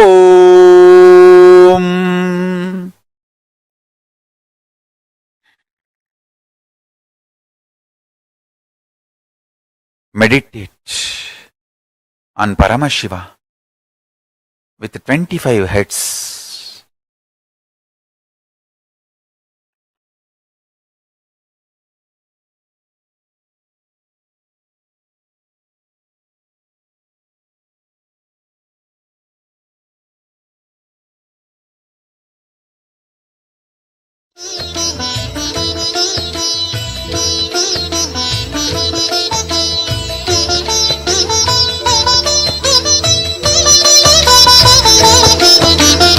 ஏகதயாநிதி ஈஸ்வரனாம் நமையீன்றவள் சூருக்கு காவலனாம் சாஸ்வதமானவன் ஈஸ்வரனாம் நம் சாகச செயலுக்கு மூலவனாம் சிவபெருமான் யுக சுகம் தருவான் வழியுரைத்து நல்ல வரம் தருவான் சன்னதி வந்தோர்க்கு நிம்மதி தந்தாளும் ஈசனை நேசனை போற்றிடுவோம் நடன சபேசன் திருவருள் நாடி நடப்போம் நடப்போம் மதுரை பதி தேடி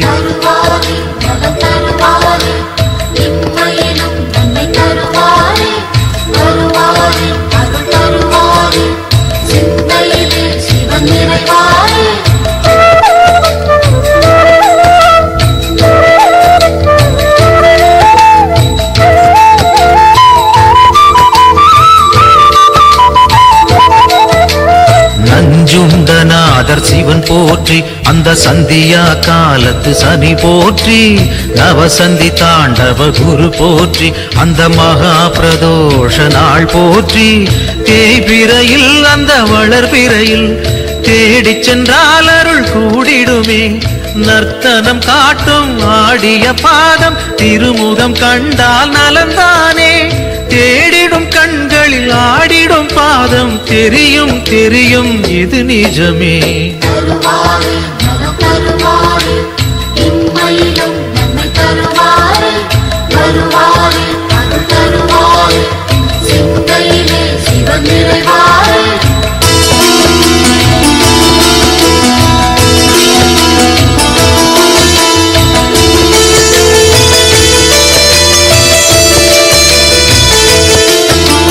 கனலென மூழ்வது சிவன் தேகம் பெரும் கருணைக்கு ஈடு அவனாகும் ஐந்தனானது பிரதோஷம் நல்ல சுபிட்சத்தை அருள்வது பிரதோஷம் பௌர்ணமியில் சிவ பூஜை செய்தால் சிவனவனின் அருள் நம்மை சேரும் ரிஷபத்தில் தோன்றும் ஈஸ்வரன் கோலம் பார்த்திட கூடிடும் சந்தோஷம் திருநீரு பூசி திரிசூலம் தாங்கி இறைவன் அருள்வான் கோடி வரமேந்தி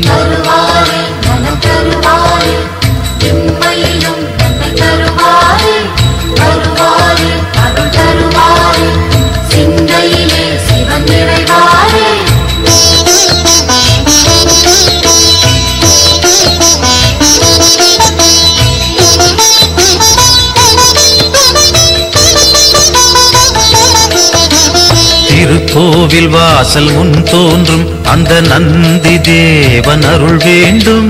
பிரதோஷ காலம் வரும் நேரம் அவன் திருவருள் யாவும் கைகூடும்.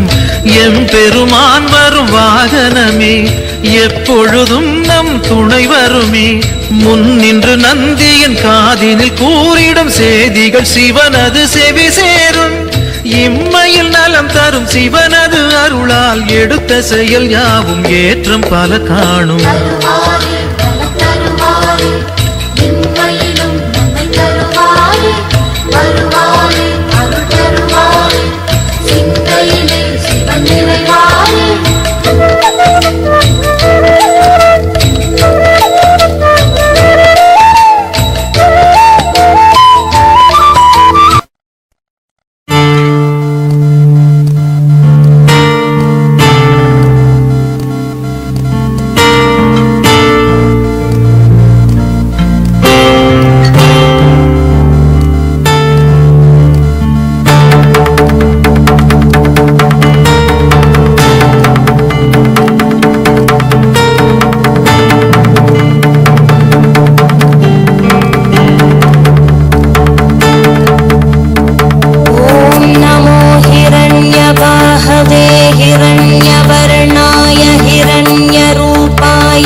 पशुपतये नमो नमः।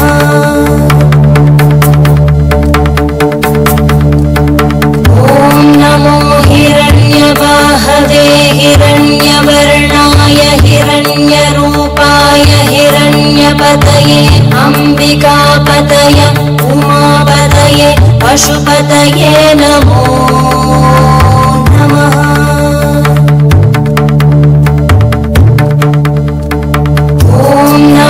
हिरण्यवाहवे हिरण्यवर्णाय हिरण्यरूपाय हिरण्यपतये अम्बिकापतय उमापतये पशुपतये नमो नमः।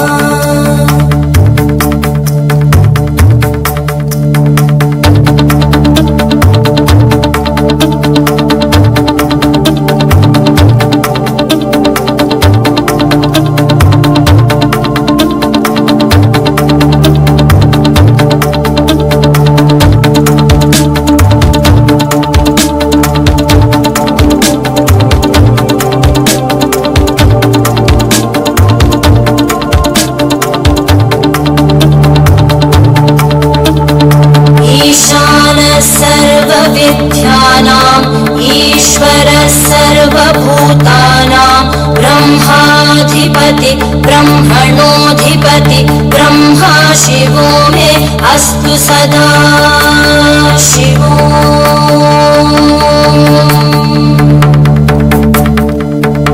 ईशानः सर्वविद्यानाम् ईश्वरः सर्वभूतानां ब्रह्माधिपति ब्रह्मणोऽधिपति ब्रह्मा शिवो मे अस्तु सदा शिवो।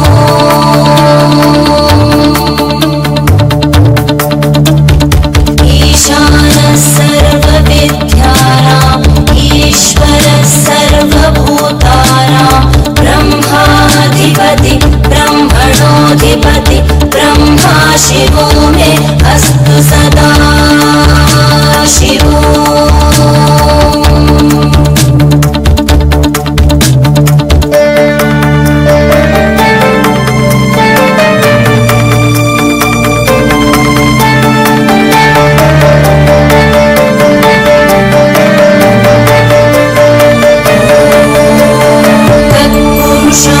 विद्महे वाग्विशुद्धाय धीमहि तन्नः शिवः प्रचोदयात्।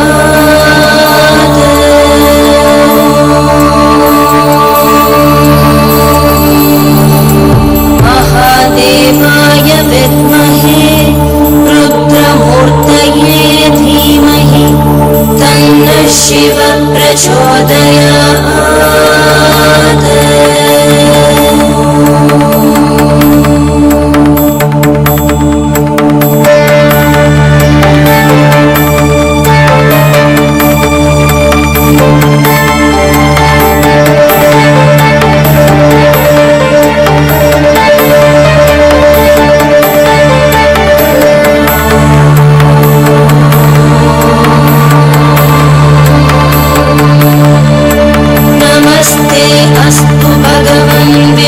सर्वेश्वराय महादेवाय त्र्यम्बकाय त्रिपुरान्तकाय त्रिकाग्निकालाय कालाग्निरुद्राय नीलकण्ठाय मृत्युञ्जयाय सर्वेश्वराय सदाशिवाय श्रीमन्महादेवाय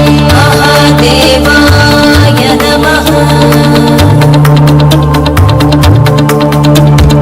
नमस्ते अस्तु भगवन् विश्वेश्वराय महादेवाय त्र्यम्बकाय त्रिपुरान्तकाय त्रिकाग्निकालाय कालाग्निरुद्राय नीलकण्ठाय मृत्युञ्जयाय सर्वेश्वराय सदाशिवाय श्रीमन्महादेवाय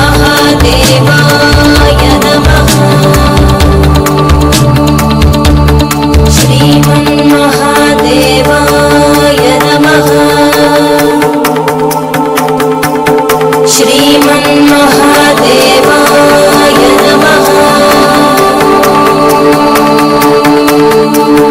शान्ति शान्ति शान्तिः।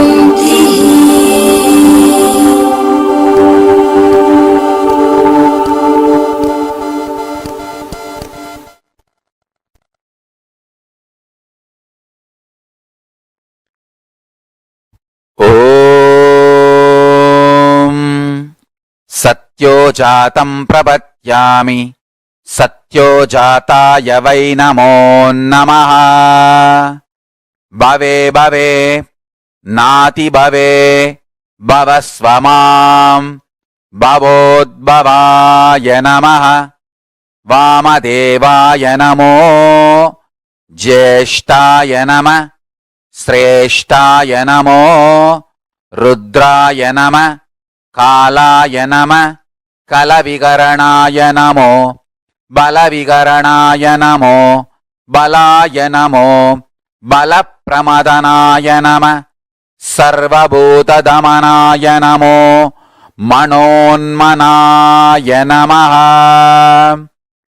अकोरेभ्यो तकोरेभ्यो घोरघोरधरेभ्यः सर्वेभ्यो सर्वसर्वेभ्यो नमस्ते अस्तु रुद्ररूपेभ्यः। तत्पुरुषाय विद्महे महादेवाय धीमहि तन्नो रुद्र प्रचोदयात्। ईशानः सर्वविद्यानाम् ईश्वरः सर्वभूतानां ब्रह्माधिपति ब्रह्मणोऽधिपतिर् ब्रह्मा शिवो मे अस्तु सदाशिवो।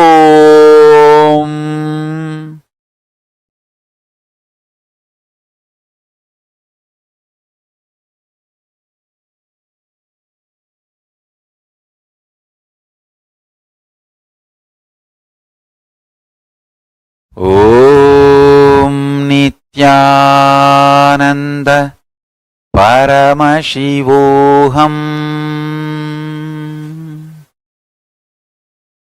I bless you all to manifest Paramashiva. I'll continue in the further satsangs to explain each of the murtis, Sadashiva Murti, Tatpurusha Murti, Ishana Murti, Vamadeva Murti, Ahora Murti, and take you to the deeper levels of Paramashiva's experience. So now, don't miss the satsangs, next satsangs. That's one. Second, essence of today's satsang is universe is not obligated to make sense to us. Only we are supposed to be making sense to universe. And declare this to Paramashiva, your surrender and integrity. Request him to manifest in you and your life. So with this, I bless you all. Let's all radiate with integrity, authenticity, responsibility, enriching, causing, living Shuddhatvaita Saivam, Paramashivoham, the eternal bliss, Nithyananda. Thank you. Be blissful.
All right.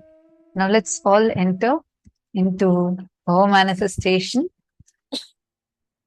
See, actually today, all of us are going to be experiencing the rewiring of our brain. How many of you have this habit of beating yourself up with negative thoughts, negative cognitions, negative patterns? Who all suffer because of this? Who all have had experiences like that? Okay, so some of you raising your hands. I request you all to put it in chat. Actually, we have more than 10 rooms since multiple programs are going on. Also, we have more than 10 rooms, Zoom rooms that are there. So we have participants spread across. I request if you can put yes in the chat so we know if you are able to understand it. We may not be able to see all of your video feeds, so we humbly request if you could please put yes in the chat. Who all are able to relate with this pattern where you keep beating yourself up by yourself? How many of you see consistent recurrence of negative patterns happening in your life? And who all want to come out of it? Take a moment and please post it in the chat.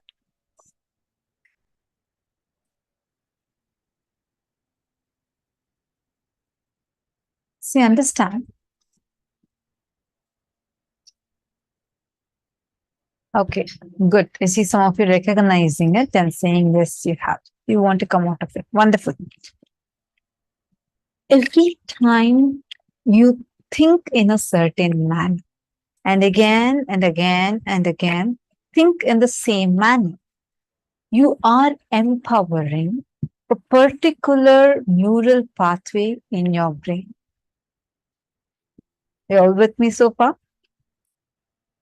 For example, whenever you are, let's say you are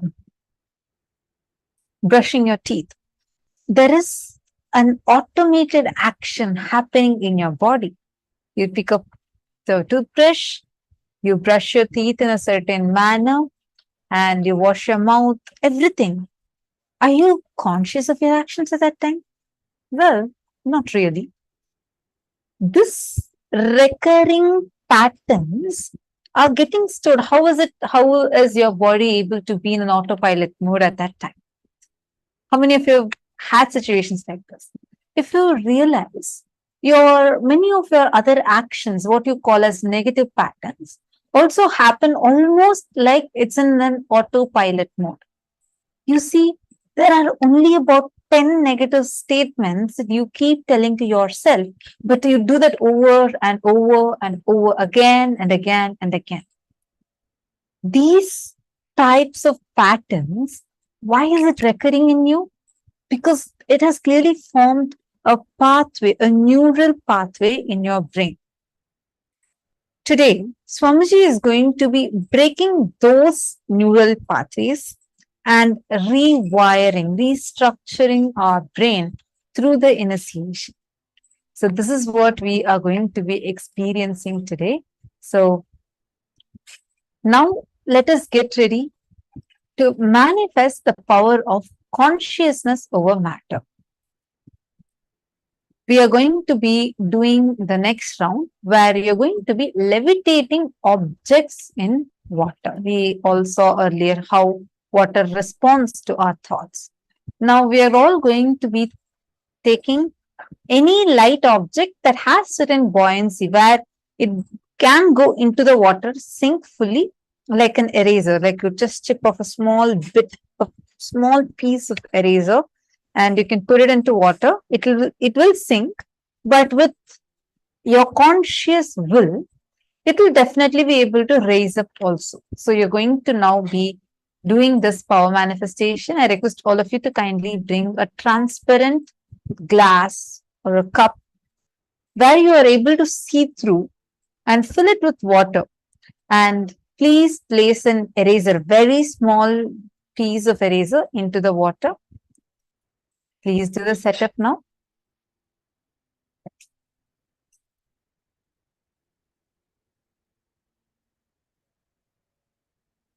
and chant the Mahavakya.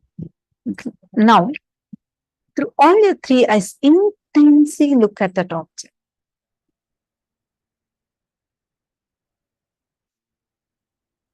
Please start chanting the Mahavakya.